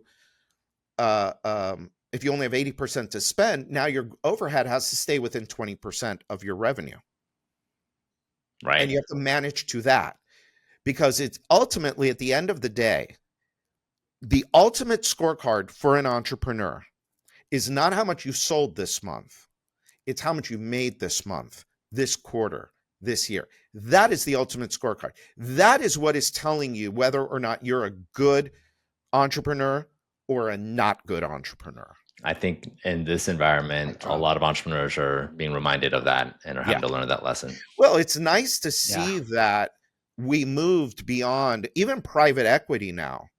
You know, for a lot of years, their private equity was buying on, you know, they were paying crazy multiples on they weren't, profit wasn't as important in a lot of cases. Now it is supremely important. You know, so you think that was downstream of ZIRP, of zero interest rates? No, I think they just started to get smarter and realize, wait a minute, we're throwing all this money at these companies that are not able to make a profit. Right. Forget that. I need to show my investors, because remember, private equity is getting money from us. Right. You know? So right now I'm an investor. So I'm an investor in 2 other companies besides my own. And I'm looking for other private equity deals through our family office that we can invest in. But what I'm going to look for is, what is going to be my return? What is going to be my return? So sometimes I'm going to look on my cash return. What is my cash on cash return? Right. And then I'm also going to look at, well, what is going to be my long-term return? Now, in some cases on a startup, so one of the companies I invested in is a startup, but they have a plan, a growth plan, that shows super profitability within the first year and a huge exit at 3 years. And it's every owner that's involved in this. There's, I think there's 4 or 5 of us that are in the owner group. Everybody's focused on growth, but profitable growth, because of, we have to hit a certain number in 3 years in order for us to be able to exit at a certain number. Sure. So something I like to ask founders after they've exited is, how are you investing, like on this subject? Because, you know, what's the allocations like between private equity, public equities, real estate, you know, bonds, etc.? How are you cutting it these days? So right now I'm still in entrepreneur mode. So I am not super involved. We've hired a company. We've set up a family office. My buddy Noah does this for people like us. He sets up your own little family office. Noah plug. And, yeah, Noah Rosenfarb, Freedom Family Office, little plug. And through him and his team, we meet with them every quarter. We are invested in real estate deals. You know, they bring us real estate deals. We look at the deals. Lately, I shouldn't say lately, the last few years that we've been investing in these, I just ask him, hey, is this good for us? And if he says yes, I'll put my money into it. I trust him. We've got money invested in real estate, in syndicate deals. We have one property that we own, a rental property that we own. We are invested in 2 companies. One happens to be G4. So we did the exit, but we also are investors in the new entity, and that's been an amazing investment. Nice. That this year we got a 20% cash on cash return, Wow, which is that's awesome. amazing. We got a Awesome. distribution. So I'm hoping that continues. We have some more money allocated for private equity. We're going to start to do some private debt. Private debt is a pretty amazing way to make money. And then we've got stuff in the market. I think a little bit more than I'm comfortable with, because I'm not sure where things are headed. So there's a little bit more there than I'm comfortable with. And as interest rates are coming down, we kept money in cash when we sold. It was 2020. It was last year, 2023. Interest rates I was getting 5 and 6% on the money. Right. I'm not taking a risk. I just Doesn't make left sense it to in the move it. bank. Risk I left free. it in the Yeah. bank, and we were making a crap ton of money every month, in interest with zero risk. So But as that that's changing, now is, how are yeah, you as that's picturing it? changing. Now you have to do more market investing. Got it. More market investing. So maybe that percentage allocation is shifting as the rates go down. It might be. Yeah, we've got a meeting coming up with them. And so we'll see kind of what their suggestions are and where they see the market going, because they've got a bunch of smart people on their team. But yeah, I mean, you got to be diversified, obviously. And you're just looking for good, consistent returns over time. Compound. And I want to get to the point where there's enough. I have a number in mind. I've given myself 3 years to get there, where I think that at that number, I'm going to be good for a while in terms of, wanting to, if I want to start anything new. I think I don't think I'll be an active entrepreneur. I think I want to take more of an investor role, advisory role. Sure. Kind of like some of the ownership group that's in the 2 companies that we're invested in. Right. I think I'm gonna do more of that, but yeah, I don't know. I hope that answers the question. You got to listen. I will say this. Hold that question for just a second, because I'm going to go back to the day you exit. The day you exit and they drop all that money, they wire that money into your account. Do not do anything with it. Don't go out and buy a house. Don't go out and, go to dinner, spend, take a tiny little percentage of it and spend it. You guys know I went, one of the I was going to do it anyway, whether we sold. I see you in that 80s Ferrari. There was a little something, yes. But, I went give yourself a carrot. One of my dream cars was a, 308 GTS. So I went and I did that. It was $100,000. It was nothing, in the grand scheme of things, but I was going to do it anyway. But it's special. It's like sentimental, nostalgia. Yeah, it was sentimental. And I had another classic car. I had sold that, and I was like ready to get into another one. But here's what happens with a lot of people is they go nuts, and they don't understand that you need a good tax advisor. Number one, you need a very good tax advisor. And ideally, if you're going to sell your company, start thinking about the tax implications as soon as possible, ahead of time. If you could start to think about it a year ahead of time, there are things that you can do to minimize your tax, your tax liability. That's number one. Number two is interview financial advisors, people that are going to help you manage your money. Ask them how much money they make and what their net worth is. I never thought to do this until we had a financial advisor a few years ago. We went through all of what we had, and then he went through what he had. And I thought, whoa, wait a minute. This guy's telling me all about him. And that made me feel so much better. I'm like, whoa, wait a minute. Nobody's ever done this before. He goes, yeah, if you're going to tell me all about your finances, I may as well tell you all about mine. I want you to feel comfortable knowing Good sign. I'm going to be a good steward of your money. Sure. But a lot of these financial advisors are salespeople. That's all they are. They're salespeople. They're called financial advisors, but they sell products for commissions.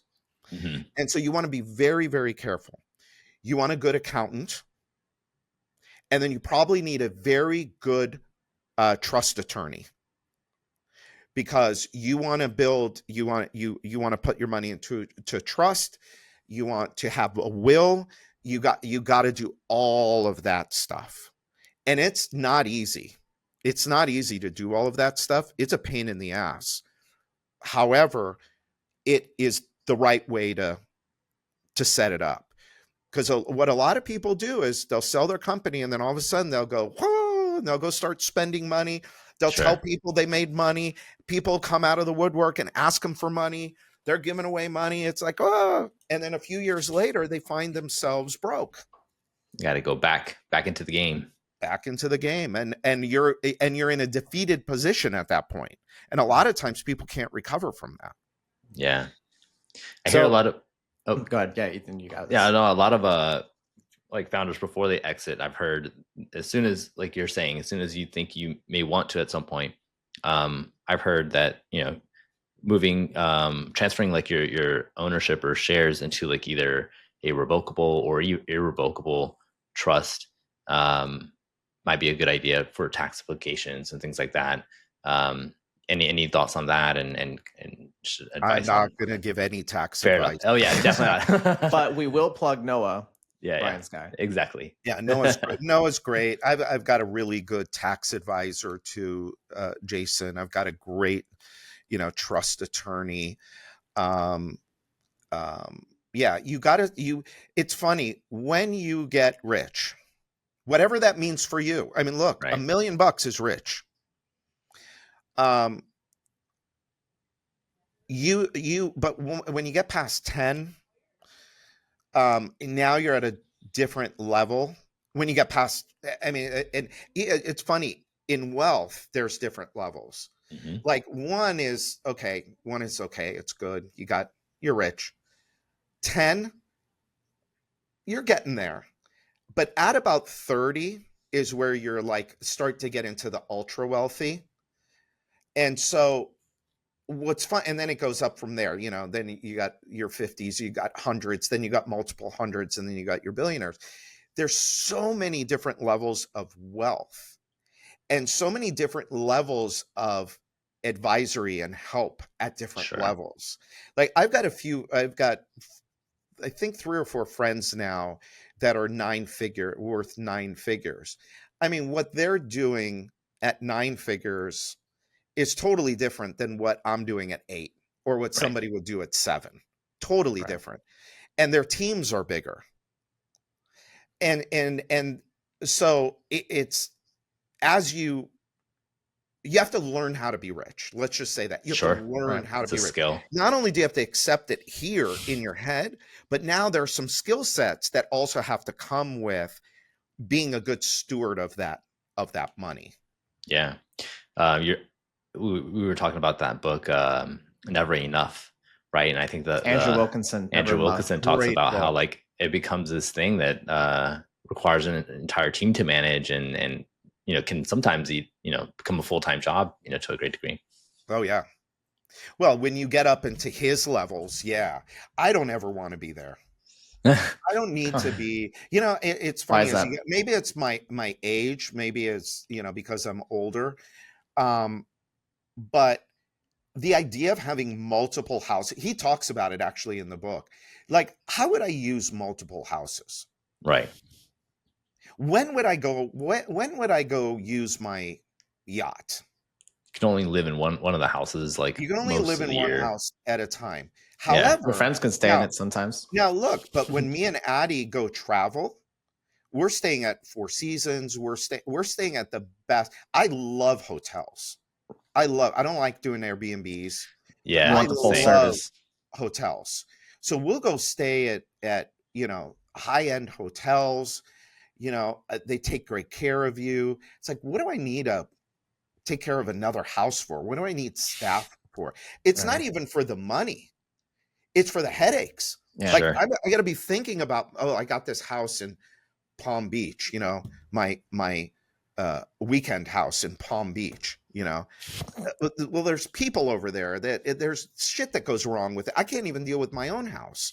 I'm about to hire a house manager. I've been, I've been, I've been with Addie. I'm like, I want to hire a house manager. Will you please let me hire a house manager? Because one of the things I want a maintenance-free house. I want to walk into my house as if it's a hotel. I want everything done, ready. I want my refrigerator stocked with all my stuff. So you start to really think about, what is it really for you that's important? Sure. And I think as you maybe mature and you get older, all of that other stuff becomes more hassle, I think, than it's Right. worth. And so That I presents. don't know if I aspire to 9 figures. I may get there, but I'm also starting to think with the Die with Zero mentality, which was a great book. That was an awesome book too. I'm starting to maybe think about that. It's like, well, why do I need to die with Right. tens of millions or hundreds of millions of dollars? Right. Yeah. So this kind of presents my last question. So how has your routine changed? Hasn't. Now it hasn't. Unfortunately, it hasn't. Do you want it to be different? Yeah, I right now I'm in the fortunate position where I could hire people to help me with things, kind of like having somebody manage the house. Right. Um, I I want to get more stuff off my plate so I can spend more time working on my physical health. I'm 56. It's starting to get very important. Mhm. It's always important, and the earlier you start, the better. But I need to spend more time on taking care of myself physically. I want to spend more time in quiet reading. I want to spend more time with friends, Sure. be on the phone more, reach out to people more. I'm very More fortunate available. that I've got a big network. Um, I want to be able to do more. I do a lot of mentoring through our groups. Hmm.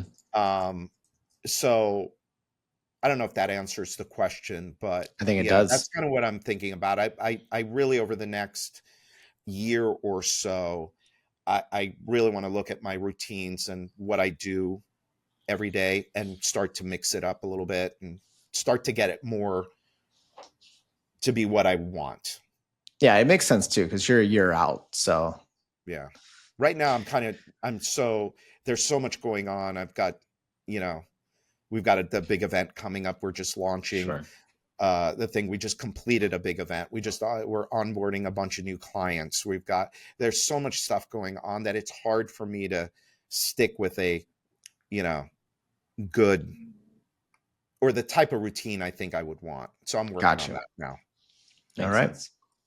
All right, last question before we wrap up, and that would be, we want to do like more follow-up interviews. So if we interview you, let's say in, I don't know, let's say 18 months or a Yeah. year, what would be like something that you would think would have changed in that time frame, and any places or events that you think you would like to see, maybe at your business at, or your in terms of personal goals that you would have like achieved potentially, that we can kind of like follow up on.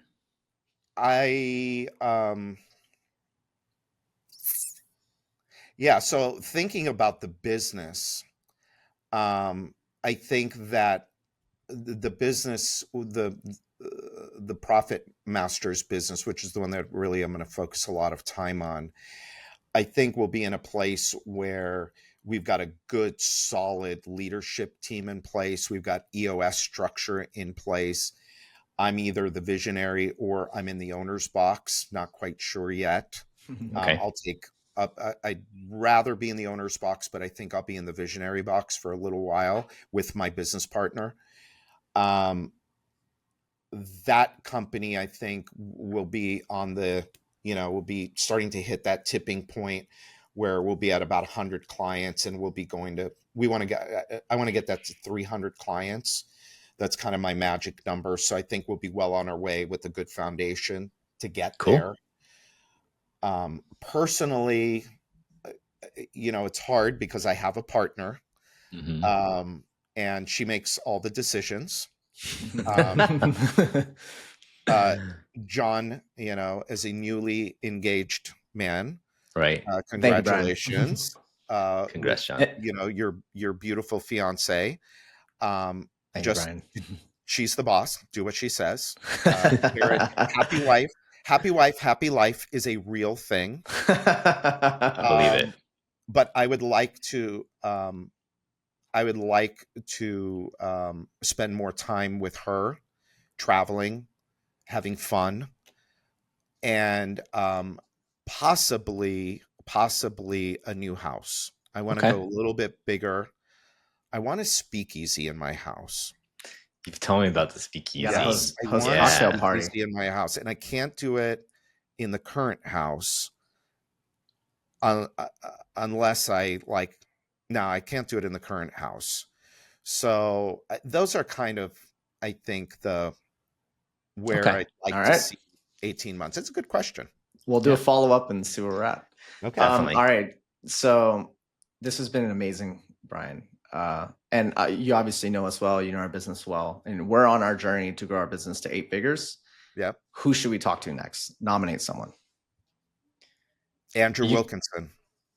Okay. All right. Andrew Wilkinson, you're nominated. Yeah, you can get him.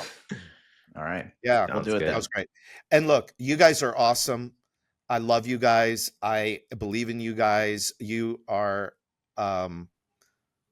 what you guys have done, the talent that you guys have is amazing. To anybody that is listening to this, these guys are the real deal. You will learn more about them as the podcast goes on and you hear more and more about their story.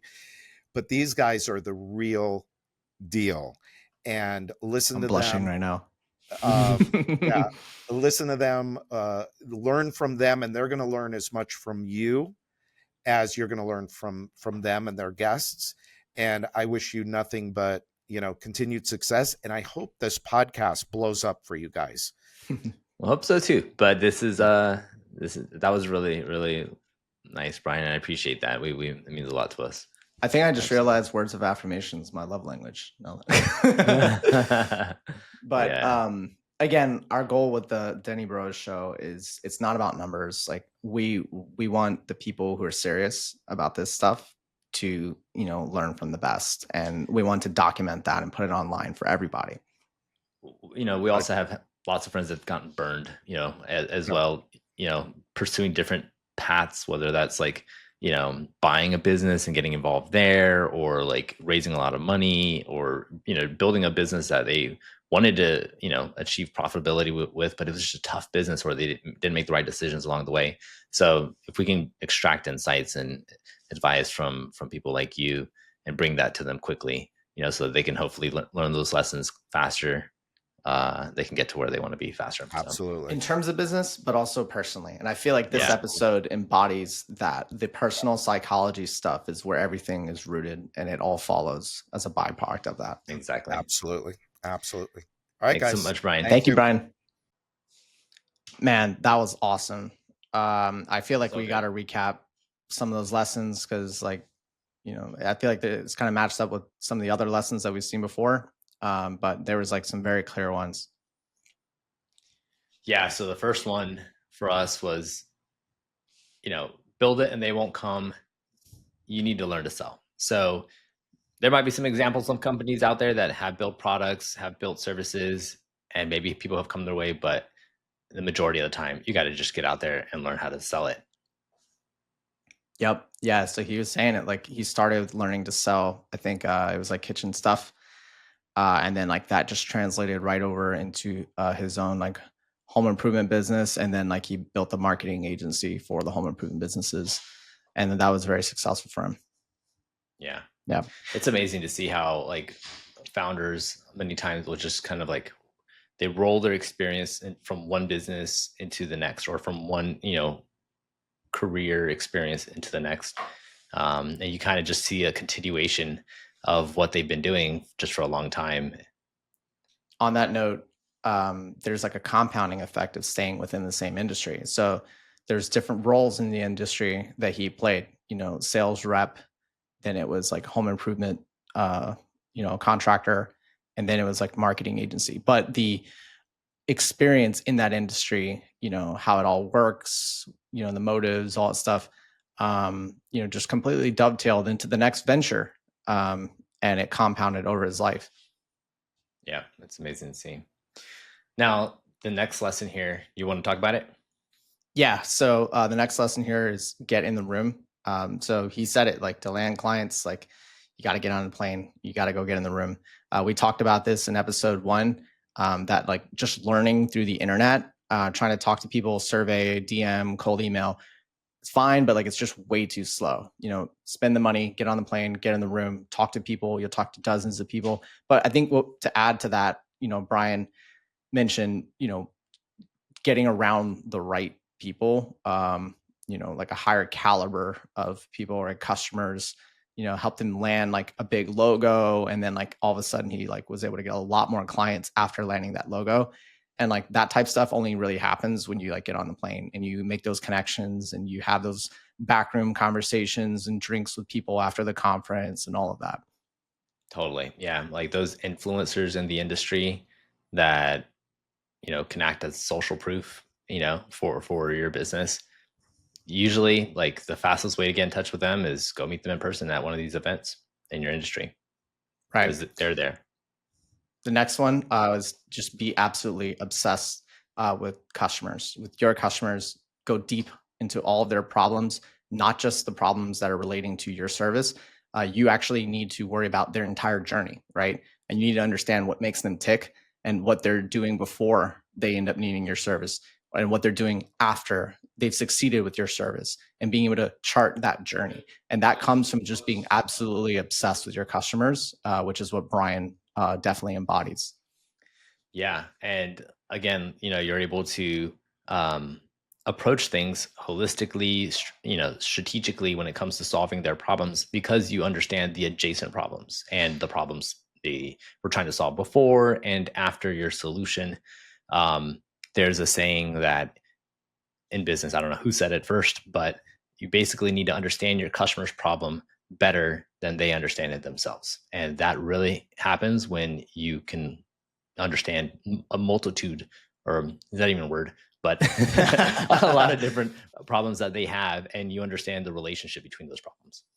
I find that with ConvertFlow and sales at ConvertFlow, when we can demonstrate to the customer that they're on a path that our customers have already been on, the likelihood of them closing is just way higher. There's a feeling of inevitability that they're going to need our service, because we're able to show them anecdotes of successful companies, successful customers that used our service.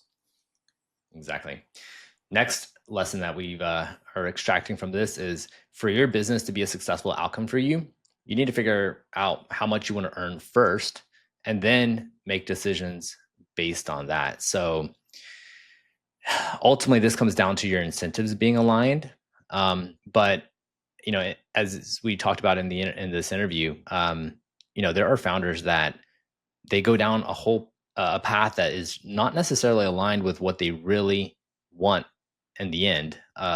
So, for example, if they spend 10 years building a venture-backed business, it's raised a lot of money. There's a lot of equity shareholders, and there's a lot of people who are involved in building that business. It's complex. The organization might be really big, and there might not be much profit, much bottom line for them. And so, as a result, they just don't get paid much along the way. And maybe they're hoping for a big exit at the end, but if for some reason, maybe the macro environment changes, maybe their business isn't valued at the same as it was in previous years. There's all kinds of factors that you can't control. And if they don't end up with a successful outcome, they're going to look back at that decade that they spent on this business. And regardless of what your incentives were when you started the business, if you don't have a good financial outcome for all the time you invested, it's gonna be not gonna be the best thing for you in many ways. So yeah. There's actually a really good book on this by Rand Fishkin called Lost and Founder. So he went down that kind of mountain climber path, venture capital backed Moz SEO tool. And, it wasn't like the best outcome for him personally. And that kind of, I think, converted him into the freedom fighter, archetype of an entrepreneur, where now like he runs his business. I think it's called Spark Toro, and they're very like profit driven. But this can happen with like small businesses that are bootstrapped as well. Totally. Where there's not a good outcome for the founder, and perhaps it's because they have some sort of like emotional blocking around the profit, taking profit. So they maybe like get into too much debt, or they're not quick enough to make decisions around efficiencies with the business, or they just forget to pay themselves. And there's another book that's really good on this called Profit First, where you essentially design your financial model based off some baseline profit percentage. Brian kind of touches on this with his like Profit Master service. But yeah, the book Profit First, super good. A bunch of friends of mine have read it. Everyone recommends it. Work backwards from the profit to make sure that you're getting paid, because it takes a decade. Building a business that has a successful outcome for the founder takes a decade. You don't have many decades. You don't have that many steps up to bat. So make sure that your incentives are aligned, and things will align much better. That seems to be the lesson here that I'm gathering from Brian, and we need to apply that for our own business better. We always can improve, but I've definitely seen it with other businesses and other friends, and how it could kind of fall apart. Yeah, one point I wanted to follow up on with that is that like just getting the certain type of business that you get into, just make sure it also has enough margin that you'll be able to have like a successful outcome, whether that's taking profit at the end or maybe through an exit in the future, but enough margin where it gets interesting for you personally. Because if you choose a business with really low margins, like it's just gonna be difficult to have a successful outcome personally. Right. And it may make it harder to make the people who join you successful, which is really what makes you successful. Right. Right. Yep. Definitely. Next lesson. Price working backwards from the value that you provide and the ROI that you get for your clients, and not based on competition.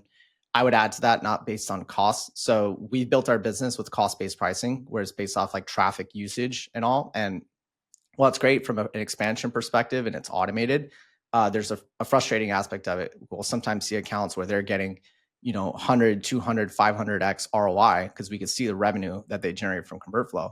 And we think to ourselves, wow, like if we can influence that kind of ROI for maybe companies that don't have the means, self-service to do it or something like that, we could probably charge a good bit more, and they'd be very happy, because it's like net positive revenue, right?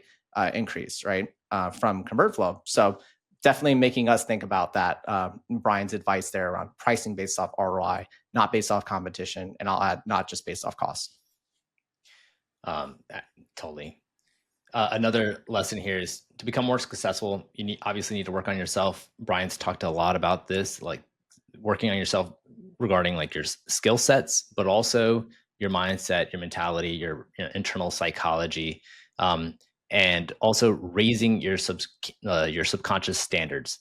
So unfortunately, we don't know how like our subconscious standards really impact us. It's hard to measure that, because there's all kinds of things that are affecting why we may make certain decisions, or why we might like act out of fear and not pursue certain opportunities that could be really profitable for our business, or drive a lot of growth, just because from a place of fear, we don't pursue them. But also there's like, if your subconscious standards are not high enough, you're not going to be able to produce the results you need in order to grow a much bigger business, which then can also, pay out a lot more profit to you. There's this saying, I think when it comes to like Navy SEALs within that community, that they say like you default to your training. Well, Hmm. I think in business, we default to our subconscious standards, whether we like it or not. It's so true. And it's such a hard problem to solve because, like, Brian touched on this. There's these things that we don't control, our upbringing, this and that, where we're from, all that stuff. These are the subconscious things that we don't control. But like, there are subconscious things that we do control. And like, Brian even went as far as like talking about these like affirmations and all of that. But I think other actionable things would be, the cliche, who you're surrounding yourself with. If you're surrounding yourself with people who are in a similar place to you, you're going to stay there, right? I've definitely seen this to be true. When you get around people who are in the place that you want to be in, you your standards raise, and then subconsciously you start problem solving. It's this weird effect where, like, if you ask yourself a question, you may not have the answer, and then boom, it arises like a week later. Or I find this sometimes in programming. If I like in the day without a problem solved, in my sleep, the solution will like arise in my dream or whatever. And it's just how the subconscious mind works. It's just constantly there processing, rendering like some weird AI model or whatever. And like if you're inputting into that model, people who are in the position that you want to be in, or in a worse position than you want to be in, that's what you're going to get. I do understand that to be true. And so how do you get yourself around people who are in the place that you want to be? It's kind of why, big reason why we started this show, is because Right. we wanted to talk to people who are in the positions that we want to be in. And then we wanted to capture that, reflect on the lessons, and share it with everyone. Exactly. Last lesson here. Getting to 1 million liquid net worth lets you play a bigger game. So in case you don't come from a situation, a family where there's already, a lot of financial, like a strong financial foundation among the family, getting to a point where you're covered personally, it allows you to play a bigger game because now you're not acting out of fear. You're not thinking small in terms of just covering your personal expenses, right? Like once that is covered, um, and you don't feel like these things threaten your livelihood, making certain decisions within business, then now you can take bigger risks. I hear a lot of founders talk about once they get their first win, then they take what you would typically consider a bigger risk when going after the next business. Maybe they're willing to, get investors involved and things like that because they know that personally they're already covered to some degree, and they can afford to take on a little bit more risk with this next venture. Take a bigger So swing.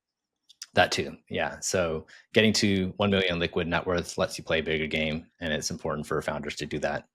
I have two things on this. So I think this manifests in like normal personal finance advice around like the emergency fund. The Yeah, reason why is like if you have a 3-month emergency fund, now you're not living month to month. Your time horizon is now 3 months, right? So that may enable like one to like be less stressed, sleep better at night. You know that if you lose your job, like you at least have a couple months to figure it out.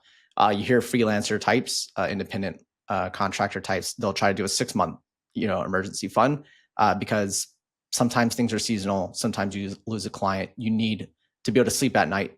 You have to be able to have more runway. But that's now like a 6-month time horizon, right? But at the level that Brian's talking about, he's saying like get to a million liquid net worth, because I think because the time horizon changes to 1 year, 3 years. I think I heard him referring a lot to like 18 months, 24 months, 36 months, like 3 years as like a time horizon. So when you're at that point, you could start to make moves on a 3 year or a 1 to 3 year level, and not just like on a 3-month, the 6-month level. And that allows for a lot more risk and a lot bigger outcomes. Second exactly. thing, other evidence I've seen of this is the Basecamp guys. So they bootstrapped their business, but they, actually sold 10%, from I understand, to Jeff Bezos in the early days. And they were able to take some chips off the table and become millionaires, net liquid for themselves. And they kind of credit that decision to never having sold the business fully, which I believe became a mini high figure ARR LLC for them, which is an awesome outcome, right? But they were able to do that because they took care of themselves personally. They got to that point, and then they were able to take some big swings that resulted in them having best-selling books and having these like at scale web software services and all that, and now taking on big tech with like their email service and all. Yeah, like it allows you to pursue opportunities that maybe align with your long-term values and goals, because you have that longer time horizon. And you definitely see it with them where, for example, a lot of their competitors had to move up market, had to, price around large organizations and per seat billing for all of these employees that would work at these companies, while they, wanted to make it work and be successful at selling to the Fortune 5,000, which are, or Fortune 5 million, sorry. Yeah. Which are much smaller businesses. And then they are able to focus on projects that add value to those small businesses that maybe wouldn't make sense, in terms of on paper, in terms of moving the business forward financially, but in the long term builds brand, builds a strong relationship with their audience, and does help them win in the long term. And if you look at those guys, they've definitely not held back on like their lifestyle. They've achieved like so many of their lifestyle dreams. I think one of them like races like, F1 cars or something like that. And the other one like builds houses because he like just loves architecture and industrial design. So like they never had to hold back because they were able to take some chips off the table, get to a point where they had that kind of net worth, and then, go along with their business. So that's just a massive lesson to learn here from what Brian's saying. A lot of venture-backed companies, founders will take secondaries sometimes when raising a round, and that helps them de-risk a little bit so they can play the long game. So definitely something every founder should do at some point. All around amazing interview. I'm really interested that he nominated Andrew Wilkinson as kind of a long shot. We had another nomination there, which was Josh Nelson from Plumber SEO, which he mentioned. And 7-figure agency. Off camera. Yeah. So we'll definitely talk to Josh. But yeah. Yep. Great interview. We'll set up for the next one now.